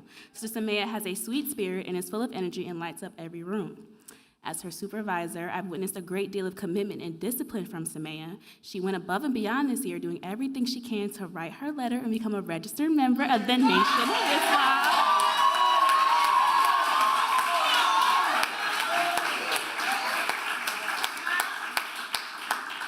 All while continuing to show up and put her best foot forward in school. I truly can't wait to see how far she goes. Sister Samaya will be exploring her natural creative side and attending Empire Beauty School in July. Afterwards, she will begin studying to be an OBGYN. Congratulations.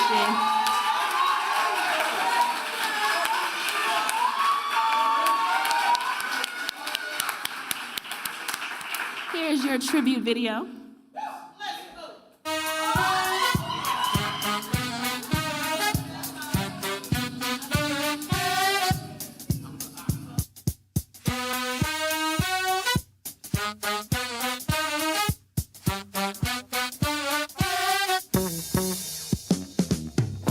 Music is a world within itself, with a language we all understand, with an equal opportunity for all to sing, dance, and clap their hands. Well, just because the record has a groove, don't make it in the groove. But you can tell right away it's Dr. A when the people start to move. They can feel it all over. They can feel it all over, people. They can feel it all over. They can feel it all over, people.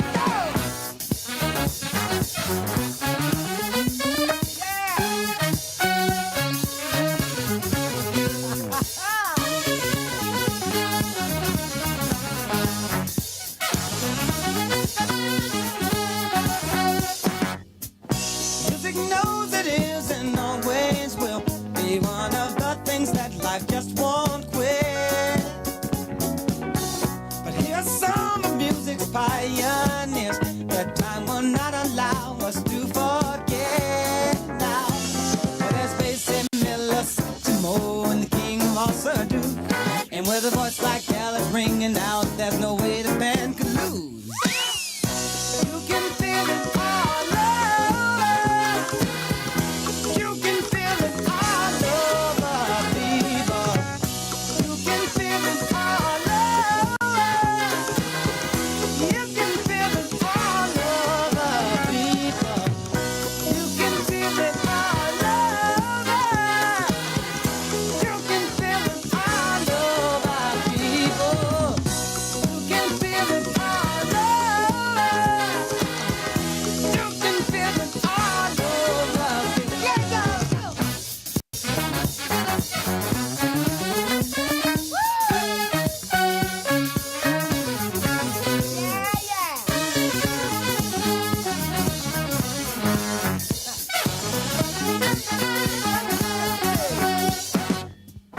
You can feel it all over.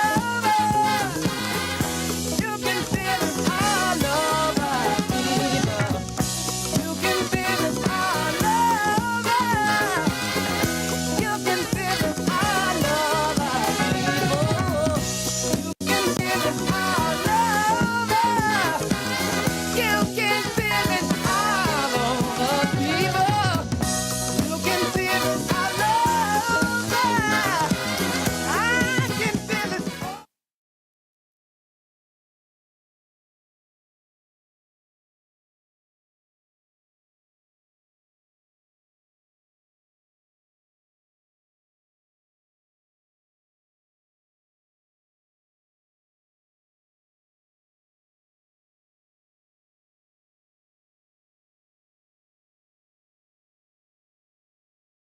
In the name of Allah, the Beneficent, the Merciful, I bear witness that there is no God but Allah who came in the person of Master Fard Muhammad.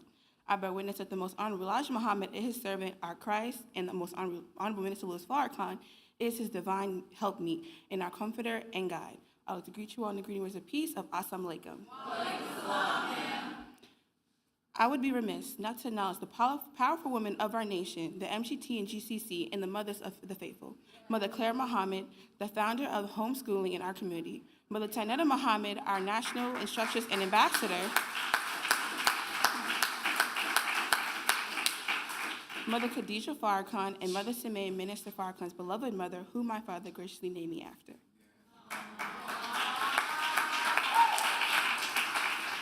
All of these women have greatly inspired me. The mothers of the faithful, in my view, are champions of education. Each one have deeply committed to ensuring that our children receive the very best. I am grateful for this opportunity to be schooled at MUI. While my time in public school was important, my years here at MUI has helped shape me into the young woman you see before you. We have formed a family here at MUI. Our sister-only circles, working as a team in the ministries and supporting each other in our many, many fundraisers. I have faced many challenges and have been pushed to step out of my comfort zone. I am thankful to Allah for all that I have accomplished so far. Last year, I answered the call to accept my own and be myself. It is one of the biggest achievements in my life so far, writing my letter and having accepted to become a member of the mighty nation of Islam.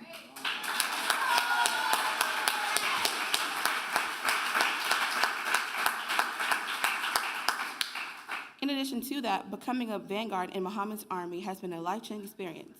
It has taught me discipline, sisterhood, purpose, and power. I am proud to stand as a Muslim girl who knows who she is and where she's going. I ask Allah to guide me in my steps and my orders. I've also started my own business, Talia's Crochet Closet. What started as a hobby turned into something beautiful, creative, and powerful. It is my way of showing with hard work and faith, we can build something of our own. To every believer who supported me, thank you. Your kind words, your encouragement, your purchases are very much appreciated. Graduating high school is much more than receiving a diploma. It is a symbol of dedication and hard work. It is the ending of one chapter in our lives and the beginning of another. We have transitioned from adolescents to young adults. Today is not only what we have done, but also what we are already going to do next with the help of Allah. As I look to the future, I'm excited to pursue my dream of becoming an obstetrician gynecologist. I want to help women bring healthy children into the world and make a positive change in our world.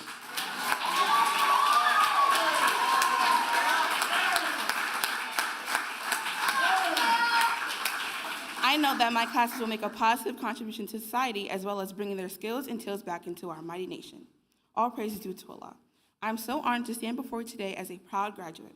Thank you to our directresses, Sister Salima and Sister Akila, the faculty, and the support staff of MUI NYC.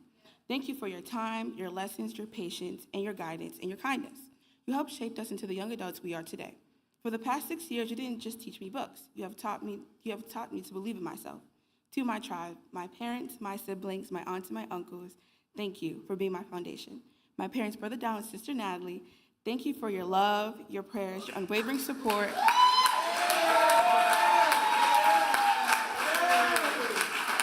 Your late night talks and your check-ins have given me strength and helped build my confidence. I couldn't have done it without you, and Allah. To my classmates, this is just the beginning. We made it, and I'm proud of each of you. Let's move forward with faith, focus, and fearlessness. Thank you, and congratulations to the class 2025. Assalamu alaikum.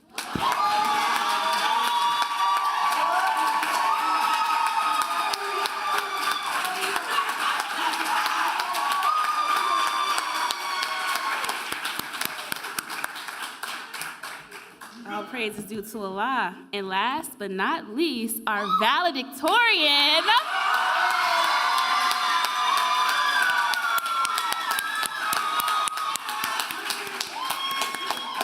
Sister Sarah Michelle Muhammad.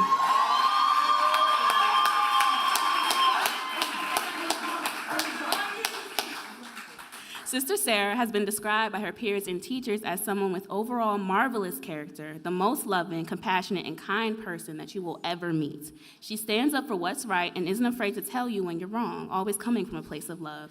Her beautiful soul and caring spirit shines through in everything that she does. I've witnessed Sarah to be an inspiration to everyone around her. She's a natural-born leader, extremely talented and driven. You can tell that success matters to her by looking at any aspect of her life. These are qualities that I believe will continue to carry her in all future endeavors.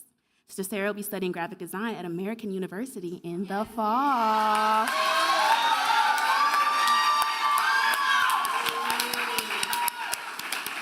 Congratulations. Please view your video tribute.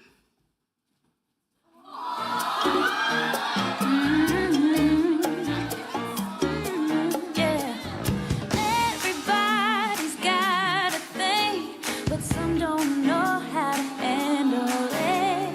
Always reaching out in vain, just taking the things not worth having. But don't you worry about a thing. Don't you worry about a thing, mama. 'Cause I'll be standing on the side when you check it.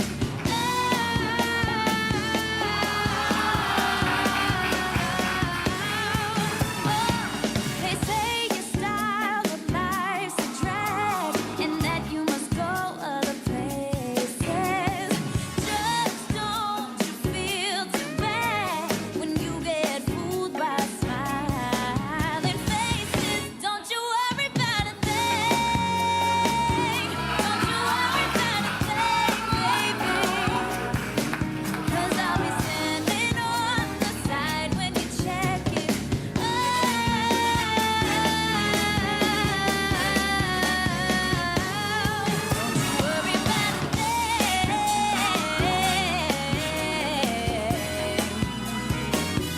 Don't you worry about a thing.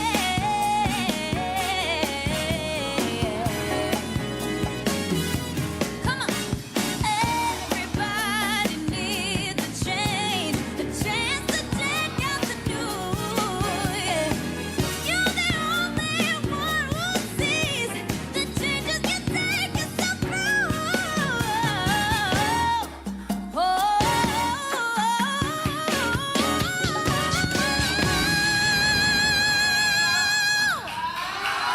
Don't you worry about a thing. Don't you worry about a thing. Don't you worry about a thing. Don't you worry about a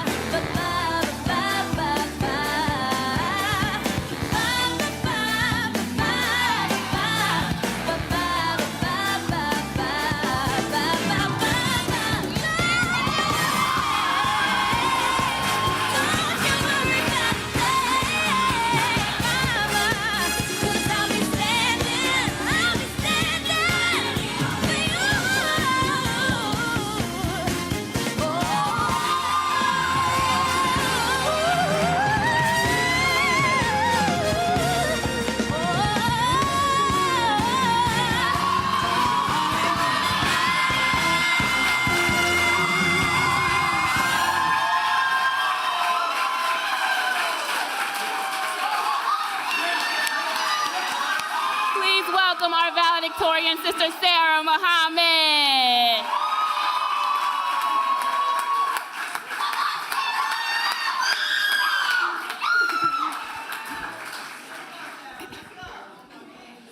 In the name of Allah, the Beneficent, the Merciful, I bear witness that there is no God but Allah, and I would like to greet the mighty believers with the greeting words of peace and paradise of Assalamu alaikum.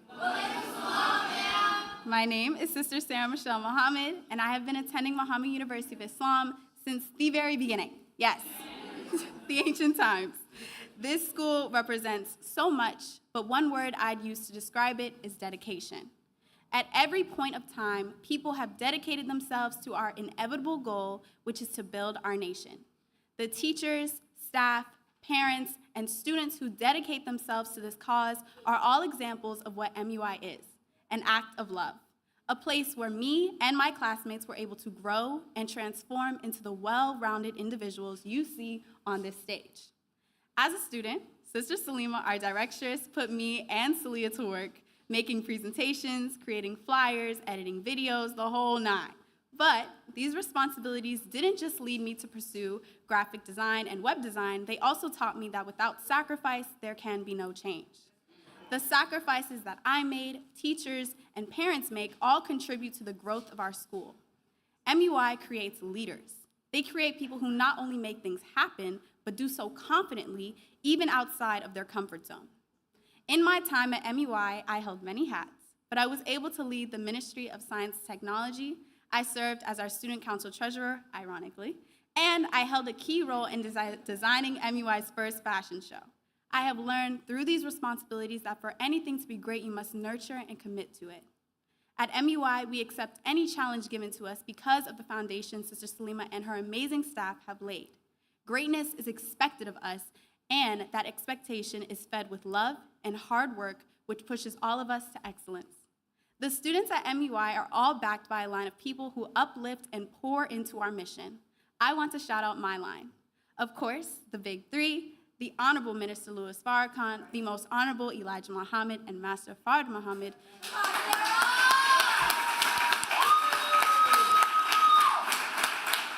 Because with their wisdom and knowledge, they have helped shape me into a young woman who values and knows her true self. I want to thank my parents, Sister Rita and Brother Stephen, for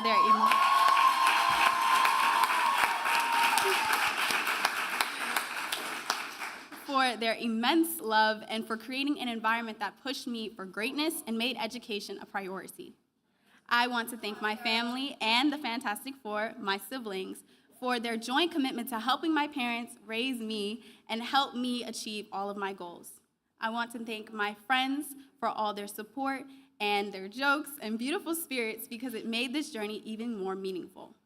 And as for my teachers, it saddens me to think I will not be in their classes anymore, but roll call. I want to thank Sister Akila, Sister Sophia, Sister Sion, Sister Allison, Brother Elijah, Sister Lisa, Brother Leeward, and Sister Anaya, and all the faculty who have all demonstrated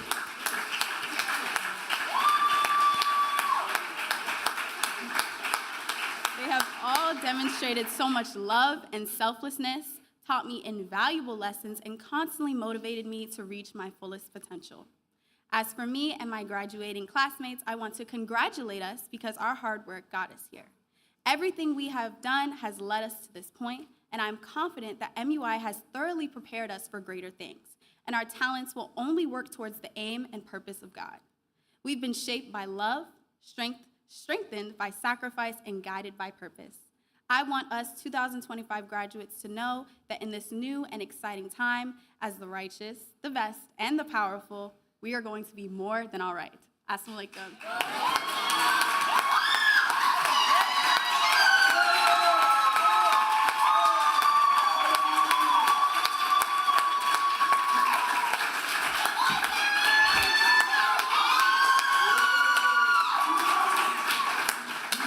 Let's give it up for the graduating class of 2025.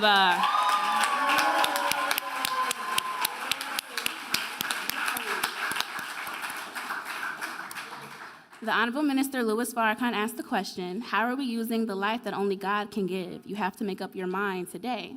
Sister Salima is a sister who has made up her mind to dedicate her life, hours upon hours of her time, to educate our children. She is a wife, a mother, a sister, a leader, a dedicated teacher, above all, an MGT and GCC. Her work ethic is extraordinary, and she leads with love. I have the honor of bringing to the podium the directors of MUI NYC, Sister Salima Muhammad.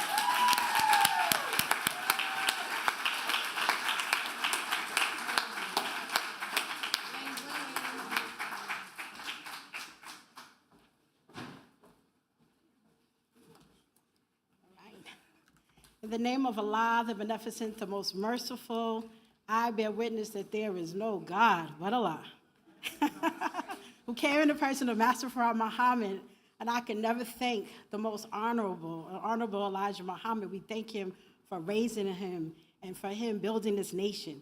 And we never can thank him enough for leaving and raising the Honorable Minister Louis Farrakhan up. I mean, it's just those wonderful names. I would like to greet you with the greeting words of peace and paradise of Assalamu alaikum. I'm telling you, these videos are some jerkers, okay? I'm back there like trying to cry and wipe my tears and get prepared to come up. I asked them, I forgot too, because I said, change director's address to director's remarks. Because every year, people are like, the graduation was so good, but it was a little bit too long. So I was like, okay, so let's figure out ways to shorten this. So one way is to shorten what I have to say, because guess what? After hearing from Minister Farrakhan and hearing from Minister Hawk, who had to leave, I mean, did they not inspire us? All praises due to Allah. But I do want to say, of course, a few remarks, and I want to start off first by, on behalf of the MUI family, we want to thank the laborers, the Eastern Regional laborers, for all their support and direction. We want to thank Minister Henry and the local laborers of 7 and 7C, all praises due to Allah. So which leads me, I wanted to start out with like a testimony, but it's a testimony that relates to today. So this past Wednesday, I was thankful to be a part of an historic event. And a lot of you in this room were at that same historic event. And this historic event took place in Queens at the Mount Kispa, look at me, the Mount Kispa Church. And this was such an historic event because their bishop, Bishop Johnny Ray Youngblood, who is a pillar in the community, especially the community of Brooklyn, and now making his way in Queens. And so because of the alliances that he has with Minister Henry in Brooklyn, he invited the Muhammad Mosque number 7C to come into his church and conduct our mosque meeting in his church. Like,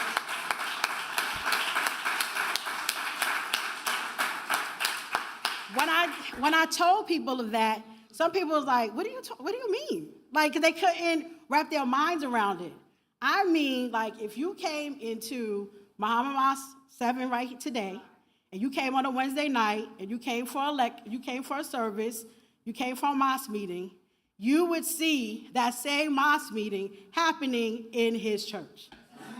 He said that he was serving as Minister Henry's assistant minister for that day. And when I tell you, Minister Henry, the assistant ministers, and Queens was in the house. Queens was in the house. When I tell you they were on their A game, and it was just magnificent. I mean, I wish you all could have been there because it was history. It was history seeing Christians and Muslims together and them opening and us forging a relationship just like Minister Farrakhan asked us to do. Because we learned that, right?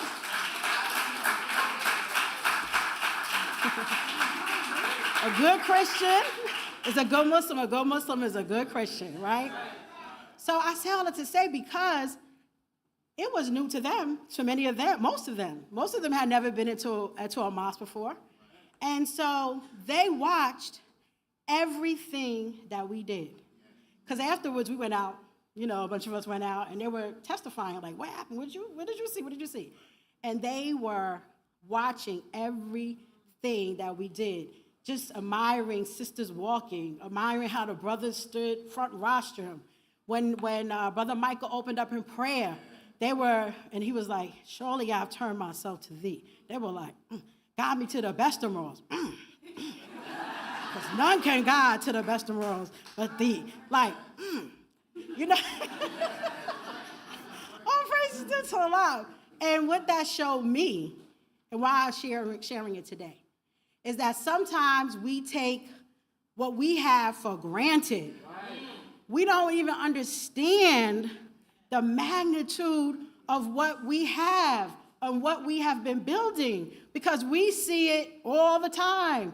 It's just a part of our nature, And then sometimes, of course, when you're in something, sometimes you pay attention to what we haven't done yet. But all praise is due to Allah, to what we have done thus far.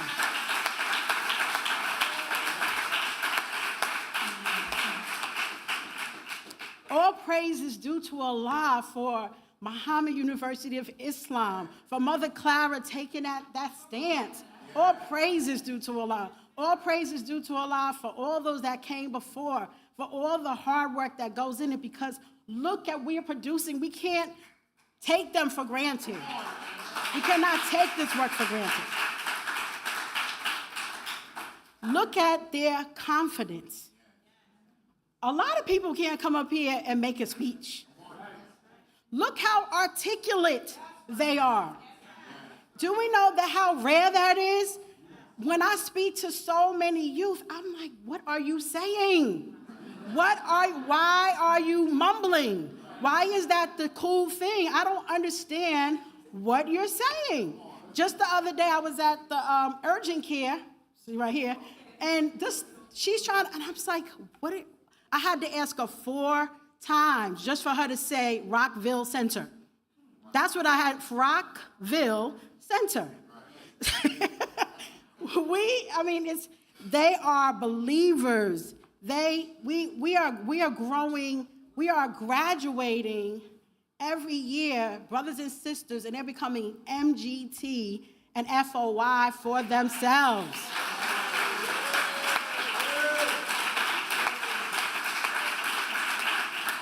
This is a partnership, but don't think, this is not a coincidence that this is just happening. This is no coincidence. I'm proud, and I know for 100% that this is because they have a Muhammad University of Islam. That's why. That's not the only reason. But it is a partnership. It is a partnership with parents. It is a partnership with the captains, the disciplines, in building us. And that's why we need it all. We need all of it.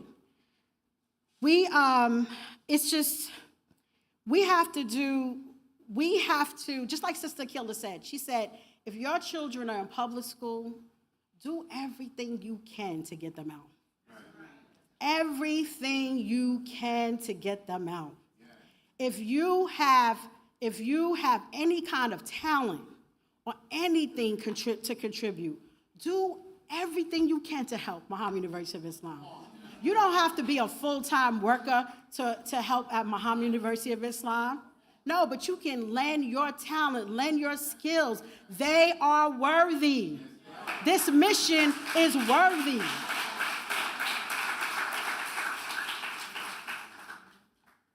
So I want to say something to the graduates before we present their diplomas, what they've been waiting for, is that, first of all, I want the students, before I say something to the graduates, the students that have yet to graduate, we are losing some giants between last year and this year. We lost some giants at Muhammad University of Islam. And guess what? There's room for you. Take your place. Take your place. Take your place. Whatever you see them leaving and you see what they did, you step up and you do the same thing, because that's what it takes. We have to keep growing and keep going. So I just wanted to say that. So to the graduates, I'm going to repeat what Minister Hawk said. Love yourself. Like, love all of you. Just love yourself. Because when you love yourself, you can't go but so low. Because you know that you have God and you know that you have you. Like, love yourself. I thought that was, he left, but all praises to Allah for that message. That really was some message.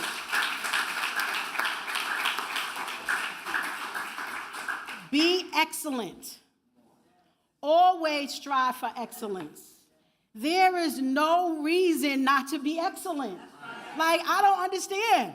Like, my daughter's like, what, mommy? No, excellence. That's all I want. Because guess what? Why not? You have supreme wisdom. You have me. You have your father. You have the community. So guess what? Whatever you need, All I have to do is make a phone call. All I have to do is make a phone call and call the right FOI and the right MGT and tell you this is what is needed. And guess what? They're gonna answer the call. Strive for only excellence. Explore and experience, because you're going into a new world. I mean, not a new world. You're going into this greater community. And of course, there's so much negativity out there. But there are great and wonderful things to learn. So you want to explore those opportunities and see and grow as much as you can in positivity. Learn all that you can. Don't take the shortcuts. Well, let me just do the audio book. That's it. Let me read only chapter 5, or let me get the summary. No, learn all that you can. And guess what? You bring it back to your nation. You bring it back to your nation. You be the answer. You become the answer that you want. What you see that we're lacking, you become that answer with the solution and bring that solution back to us so that we can implement it. And most of all, be Muslim. Be Muslim. Don't hide. Don't be a secret Muslim. My daughter at college, she's like, we're learning people like, what? I didn't know that. There was no evidence that they were MGT. There was no evidence of that. No, everyone that knows they should know. I'm a Muslim. Don't hide it. Be proud of who you are. It doesn't mean you have to be, a cornball or not cool or what. Like, Islam is cool, right?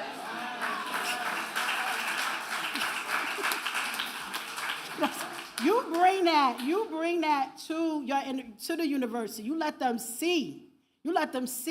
That you are a follower of Minister Farrakhan. And who doesn't want to be with Minister Farrakhan? Every room he walks in, they can't wait to come. I don't care what they say behind his back. They can't wait to come greet him. They wish that he would even come across their way. You let them know that's who I follow. I follow Minister Farrakhan. So I just say all of that. I'm so proud of you. I love you so dearly, and I'm always, always here for you. So now, to giving them their diplomas.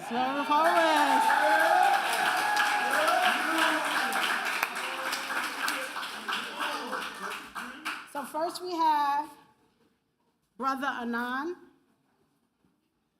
Can I do something with this?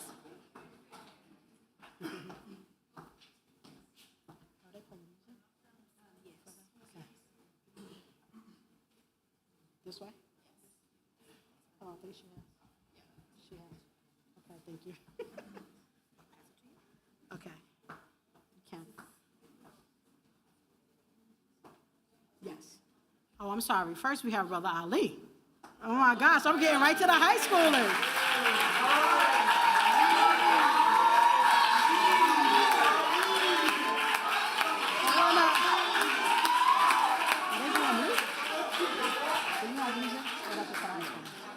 Okay. Can I ask Sister Captain, Sister Captain, can you come join me, please? And I know Minister Henry, he's doing his, okay, after you get your pictures, come join me, please, as we give out these diplomas, please. Thank you. Okay, so,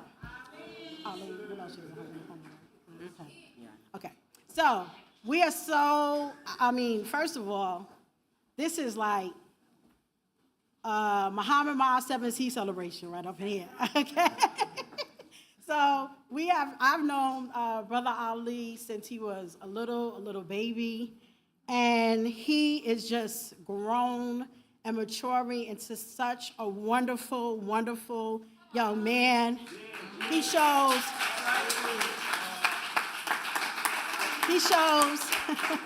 all the qualities of being a true leader. He has already, he's not of the age yet, but he already has that FOI posture. Okay? I love it.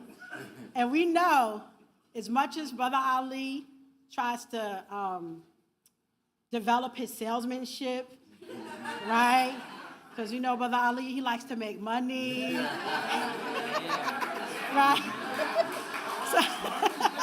So we're expecting him to be one of the, you know, the top FOI, the top final call soldiers.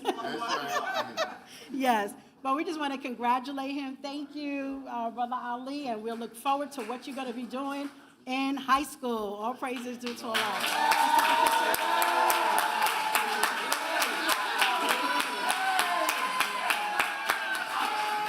We'll take a picture. Oh, okay. Thank you, sister. Okay. That's good.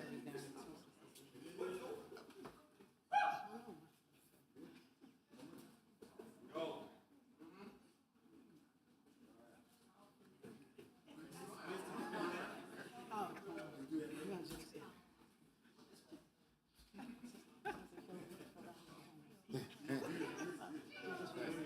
You hold it, you hold it.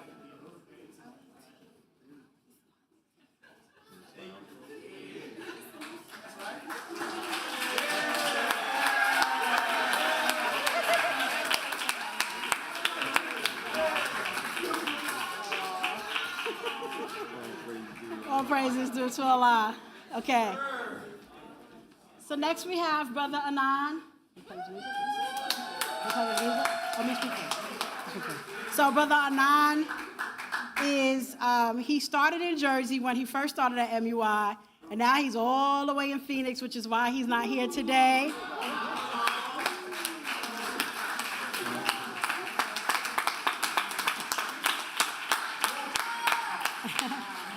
But we are so definitely proud of all of his accomplishments. Unfortunately, I never have much of a chance to work with Brother Anan person to person.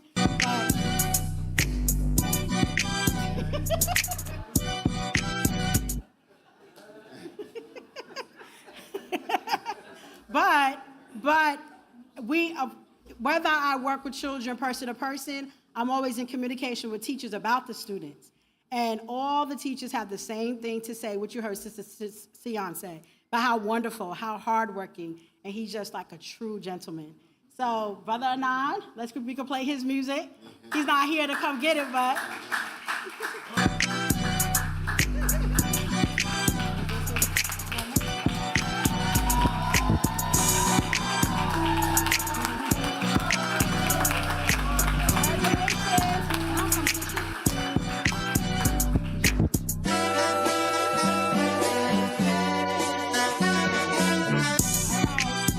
Now they all chose their music. Okay, so next we have Sister Anissa.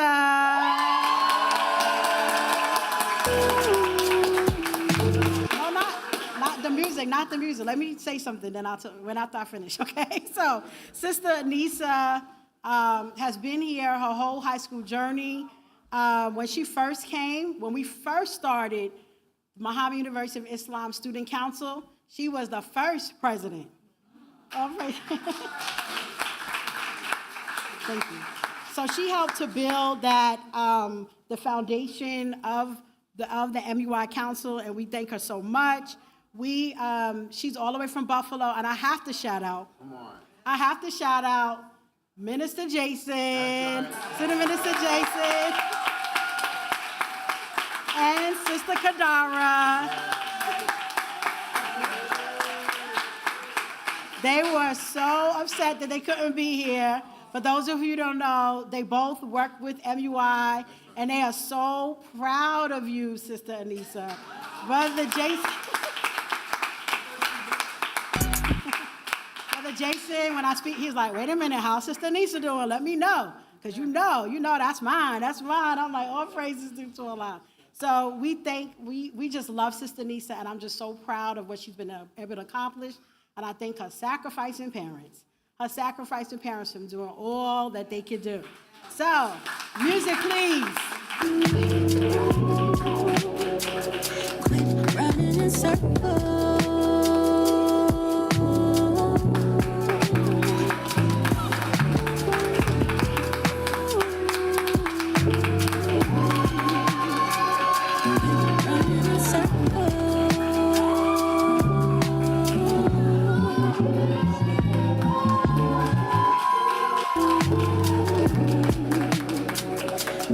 Running in circles.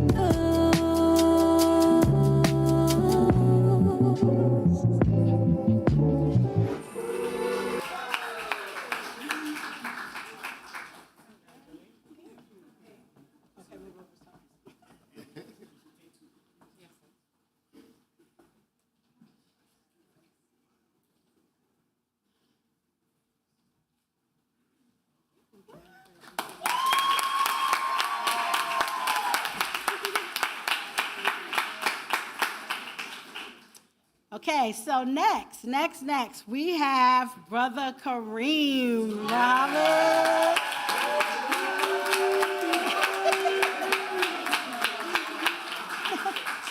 Brother Kareem traveled all the way from Washington State.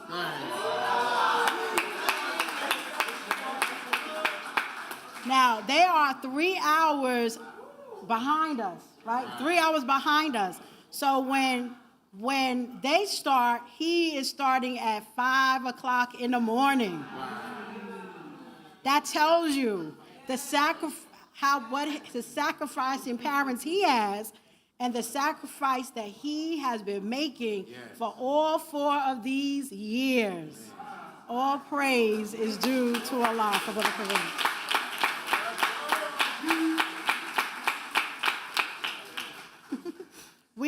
I'm just so proud of Brother Kareem because he is just so helpful, he's humorous, he's creative, and he has some of the best parents, Sister Georgina and Brother Eric.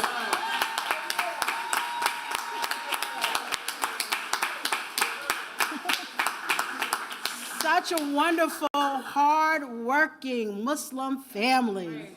All praises due to Allah. And so we are so proud of you, Brother Kareem. Music, please. Music, please. And can't nobody knock it if they try. Wait a minute, a little bit louder. Nothing, now they always say congratulations. Worked so hard, forgot how to vacation. They ain't never had the dedication. People hate and say we changing, look, we made it. We made it. I was patient, yeah. Oh, I was patient. Now I can scream that we made it. Now everywhere I go, they say congratulations.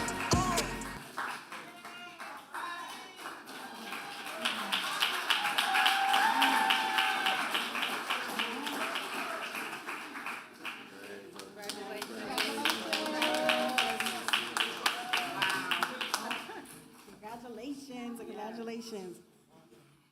Okay, so now we have our beloved Solitarian Sister Samaya.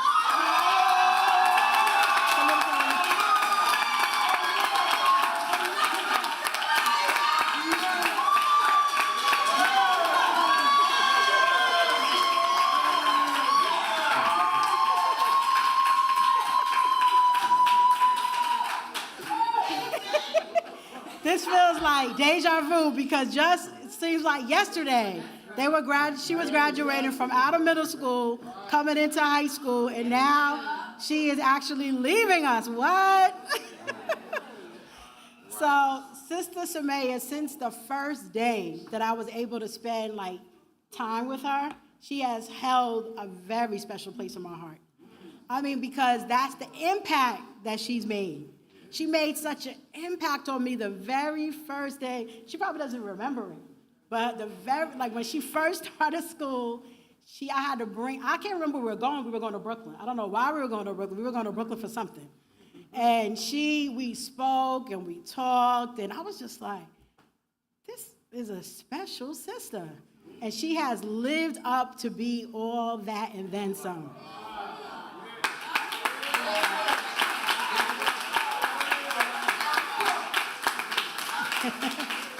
She is kind-hearted, she's loyal, she's creative, and she's responsible. And I think sometimes at first she wanted to hide from that leadership quality that she has, but we were like, you're not hiding, sis. And now it's out. And now we all know. And now we all know. And of course, I mean, her wonderful, wonderful parents. Yes. Right? Her wonderful parents. Sister Natalie and Brother Darrell. We love them so much. And so no wonder why she is as great as what she is. So congratulations, Sister Samaya.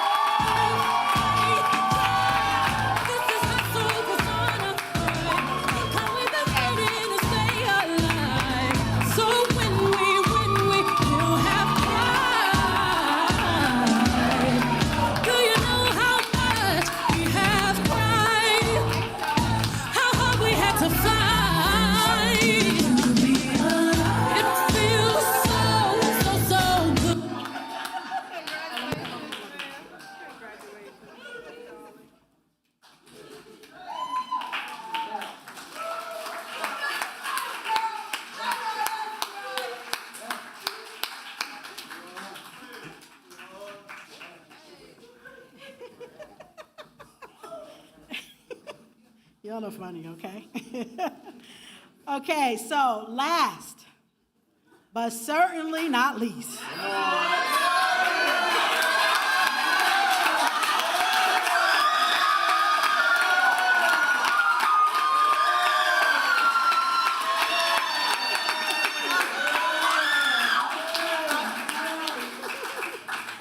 Sister Sarah Muhammad.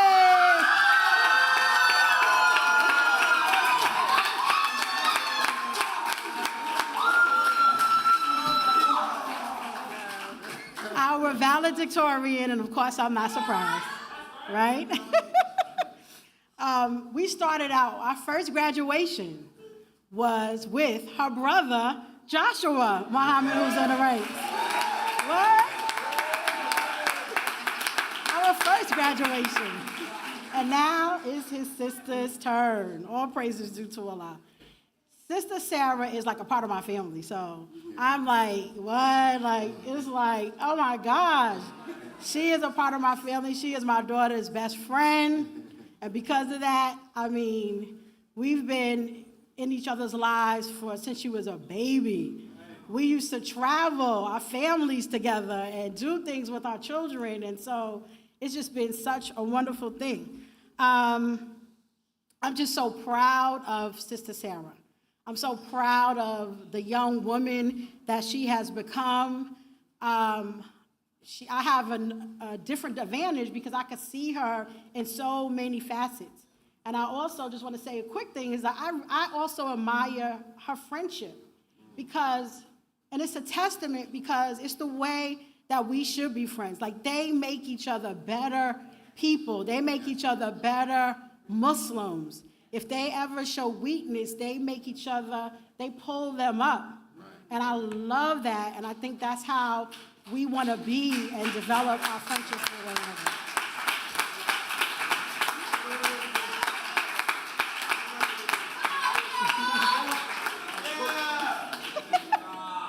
I'm so proud of her maturity, how talented she is, how hardworking, how multifaceted she is. I mean, it's just amazing all of the things that she can do and accomplish at the same time. Right?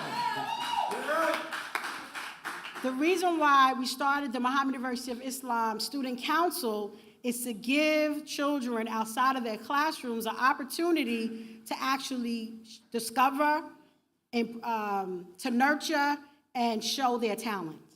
And Sister Sarah and Sister Samaya have been such a great example of that. And I encourage parents, encourage your children to become involved with the Student Council. because they have an opportunity to do so much. And I thank all of the students who are part of the student council. But she is just, I mean, it's amazing. The other day,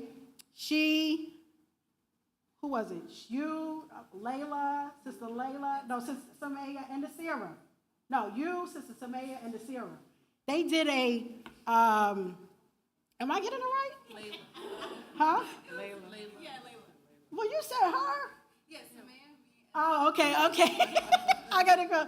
But no, you're talking about something else, that's why. They're talking about something else. I'm talking about a workshop. They did a tech workshop for adults, for the teachers. And what I'm telling you, like how, Sister Akila's a witness, like they are so professional. It was, I mean, if you could just get a window of seeing them in their meetings and the things that they do, they outshine most adults. I'm serious. I'm not saying it. I'm serious. Like, they know how to get things done. They know how to make things happen. And Sister Sarah is such a big part of that because she leads that effort. And I just thank her, and I'm so proud. I'm just so proud of her.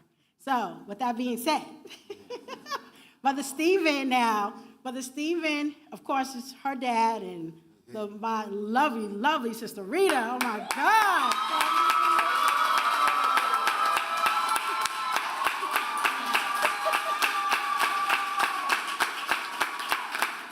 When I told her about awesome parents, like, oh, my gosh, awesome parents. I mean, such great examples as parents, and we thank you so much for that example. And I want Brother Stephen, I know you want, after you take your pictures, you come up, because Brother Stephen is such an integral part of Muhammad University of Islam operating. He is the finance manager. Of course, he's an Eastern Regional laborer, but he is there in so many steps, in so many ways to make sure that we are successful. And I thank him for that. So I want him to also come up. After you take your pictures, you can come out and join us. So, with that being said, music, please. Our 2025 valedictorian.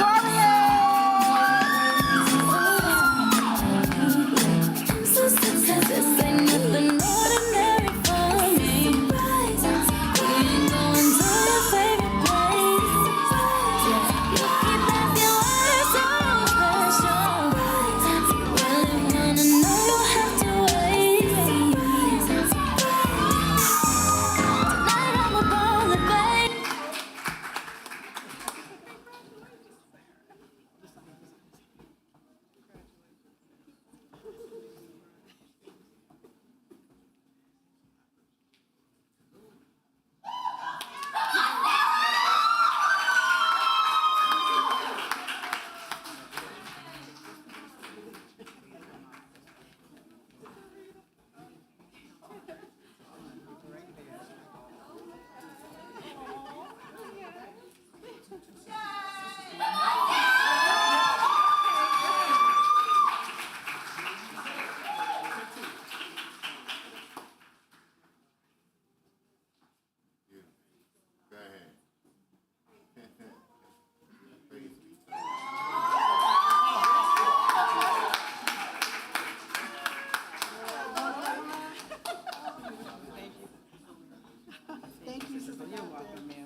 Thank you, our beloved Sister Regina. She makes every graduation. All praises due to Allah. Okay, so if you could, what is the proper turn around? If you could switch. Okay, if you could turn your tassels, please.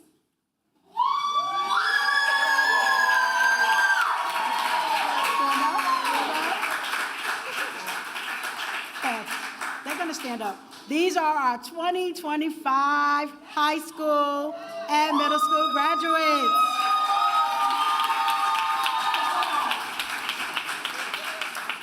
Before we have our recessional, I just want to, and before we have our close out in prayer and have a recessional, I just want to give a special thanks to everyone that made this happen. So again, we want to thank all the laborers for their constant support and allowing me to serve in this position. We thank you so much.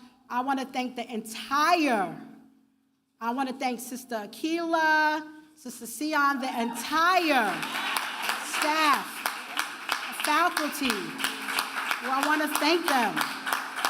Everybody in this room who works with Muhammad University of Islam in whatever capacity, please stand.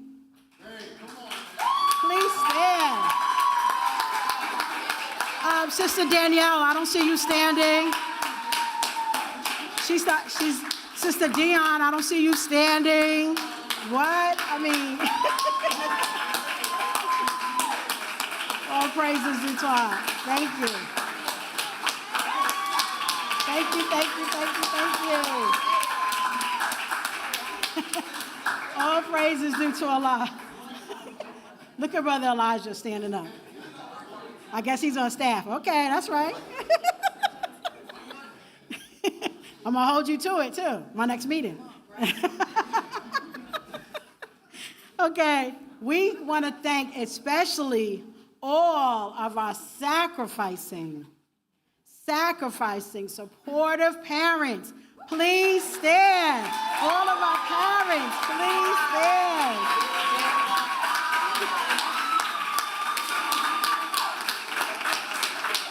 All praises due to Allah.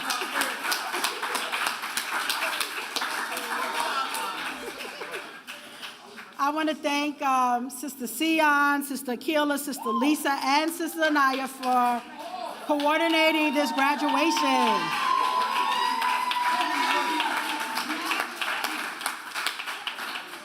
I want to give a special thanks to Sister Sophia.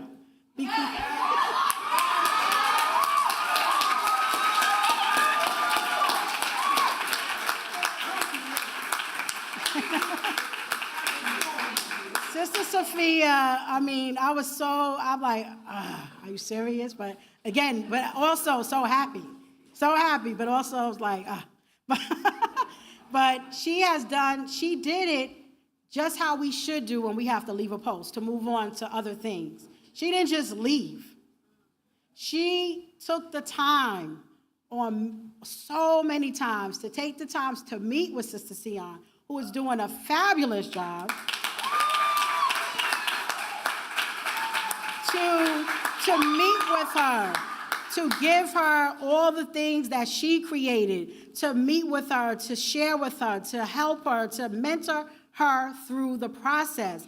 And that's the way we're supposed to leave a post. We're not supposed to just leave. We're not supposed to walk away from our post, right? So, yes, until we're properly relieved.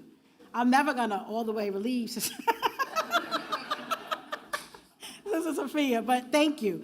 I want to give another special thanks to Sister Najia.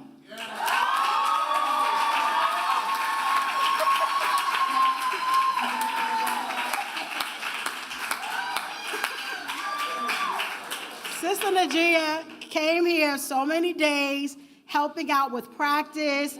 She's always helping, although she doesn't work here on a full-time basis anymore.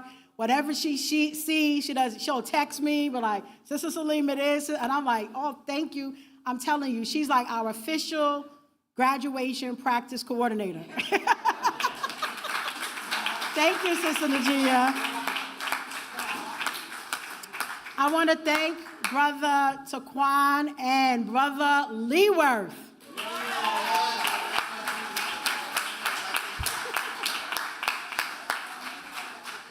We want to thank them. This is Brother Taquan's first time working with us in this capacity, and we want to assistant minister Brother Taquan.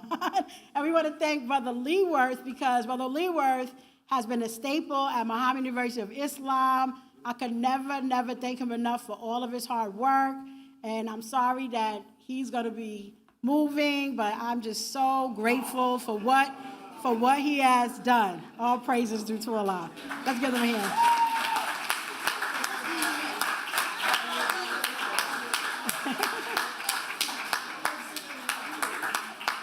I want to give a special thanks to Sister Joy.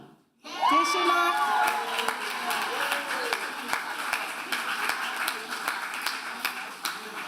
Sister Joy, thank you so much for that wonderful selection, just saving the day, and we just thank her for her efforts and what we plan to continue to do in building a music department for Muhammad University of Islam in New York City. I want to give a special shout out to Brother Peter. You've been seeing him all around, getting all of these photographs. Yes. Please support Brother Peter. Like as he gives different photographs, let's please support his talent. And we thank him for also doing photography classes for the students and trying to teach them that craft as well. Okay, I'm almost finished, but there's a lot of people to thank because a lot of people, you know, we want to thank Sister Rosalind, Sister Harriet, Sister Sophia, Sister Danielle. We want to thank them. Oh, Sister Natalie for their full contribution. Thank you so much. We want to thank Brother Charles, who now left, and Brother James, Brother Lieutenant James, who has been holding down with security. Thank you so much. And we want to thank Sister Tawana and all of the crew back there for holding down security. All praises to Allah. And last but not least, we want to thank Minister Hawk for being our special guest presenter. With that being said, I pray that you really enjoyed our graduation, our 2025 graduating class. If you can all stand. You all stand? Okay. And we're going to call, you want to say something else or just call them up? Can we call Brother Elijah up for prayer?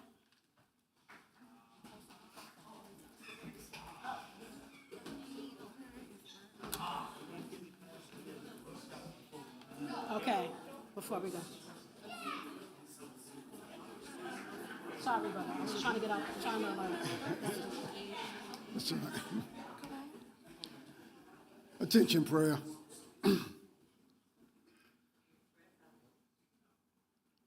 أعوذ بالله من الشيطان الرجيم بسم الله الرحمن الرحيم الحمد لله رب العالمين الرحمن الرحيم مالك يوم الدين إياك نعبد وإياك نستعين اهدنا الصراط المستقيم صراط الذين أنعمت عليهم غير المغضوب عليهم ولا الضالين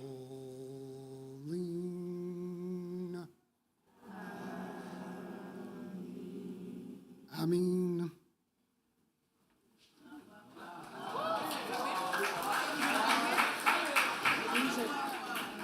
You have a session over there? Yeah, we have first Okay. So who's leading that? Okay. Can you please hold fast? We have to sing our Muslim fighting song. You'll see in the insert.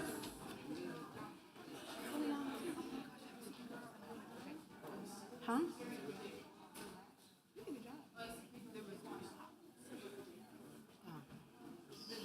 I said everybody.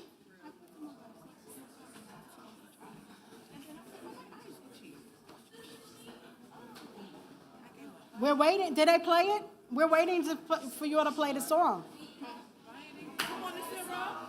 And we will surely win. Our Savior, Allah. Here we go. Here we go.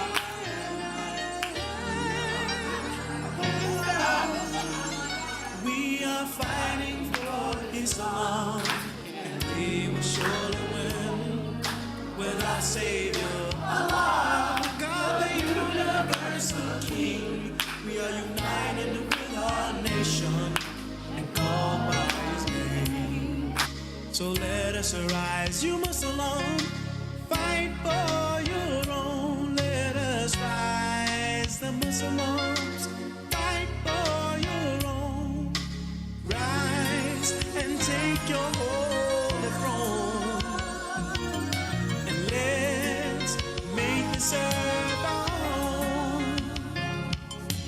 God has given to you and I the sun, the moon, and stars, the best of his creation, he's given to you. Let's unite with our nation, be called by his name, and let us rise, you Muslims, fight for your own. Let us rise, the Muslims, fight for your own. Rise and take your holy throne, and let's make this earth our own. Rise, you Muslims, fight for